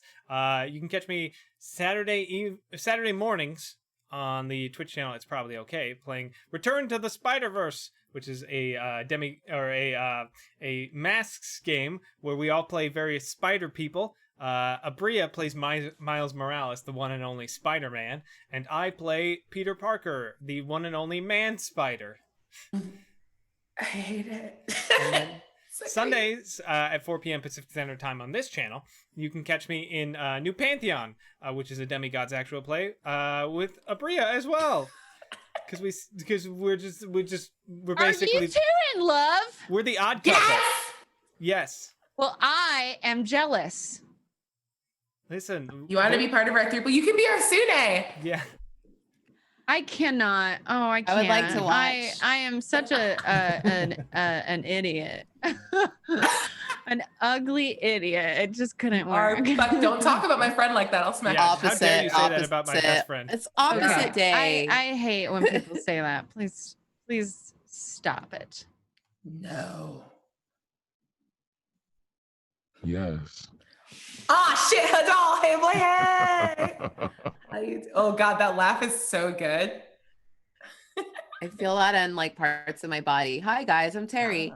Thank you, Vanna. Okay, great. That was awkward. Hi. I haven't thought about my wedding outfit, and clearly I need to because Negs has gone so far already. And now I'm like, okay, what do I have? What do I have? What do I have? I have some cool shit. It's gonna be fine. It's gonna be fine. Hi guys, you can find me on the internet at the Terry Gamble on pretty much all the things. Instagram, Twitter, Facebook. I am doing some stand-up comedy, supposedly. Unclear, on Friday at 7 o'clock with a dear friend of mine, Mayur, on us. He's fabulous. He's one of my friends that we've done a bunch of improv and stuff together. He's got a great group of people. He gets together every couple weeks or so to tell jokes from home. So you can be in the comfort of your own home. Clearly we still are, as we tell jokes from our homes. So that's 7 o'clock on Friday. I also, I think we still have an episode, or something left of 12-Sided Stories. I think there's one more left. I think that's still gonna be dropping. I think it's my last episode, actually, guys. What? I know I've got some other stuff going on. I'm also part of a new group called Diversity Hire Comedy. Check us out. We have some videos that are going to be dropping. Diversity Hire Comedy. That's higher, like getting higher up, or like higher, depending on how you like to think about it. With a wonderful group of people too. Sketch comedy videos that are coming out. So you can follow us on the internet. We're going to be releasing some teasers this week and more videos in the next couple weeks. And Horror Movie Survival Guide, scary movie podcast I have that comes out every Monday. So I've been busy. Gonna need a new operating system real soon because it's crashing. So look out for a fundraiser too real soon from Terry. Donate. Sweet. Hi, I'm Abria Iyengar. You can catch me on social media at Quiddy, Q-U-I-D-D-I-E. I stream all over the place, in addition to the things that other people have mentioned. On Fridays, you can catch me on 12-Sided Stories, their Twitch channel running Heliotrope, which is a Hack the Planet campaign that I'm running there.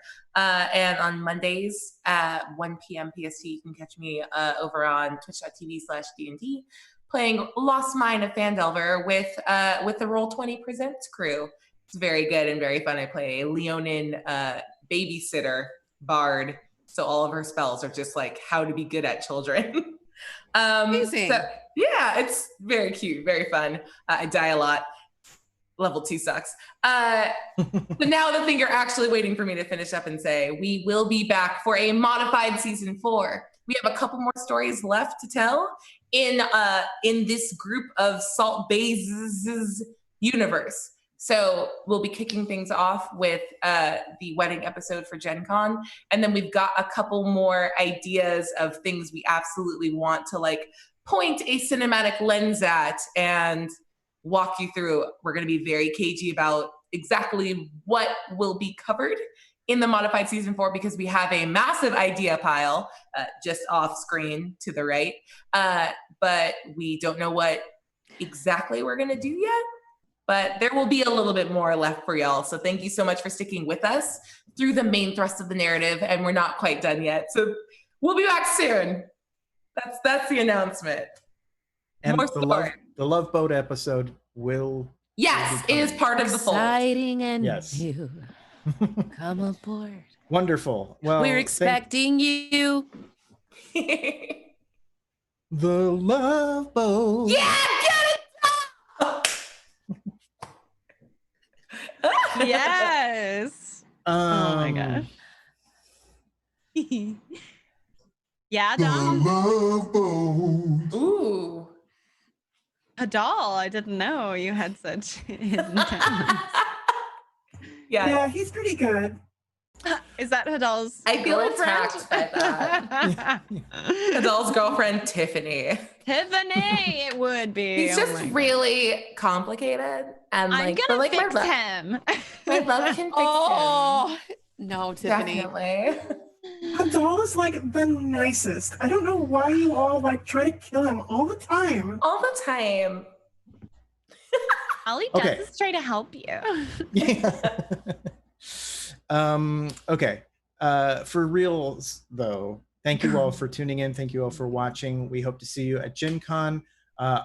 We, as a channel, will be back this Friday for another episode of Wild Cards. We are in the Castlevania universe. We're playing Savage Castlevania, where we have kind of taken that world and turned it into Savage Worlds. So it's a lot of fun. I play a disaster artist wizard.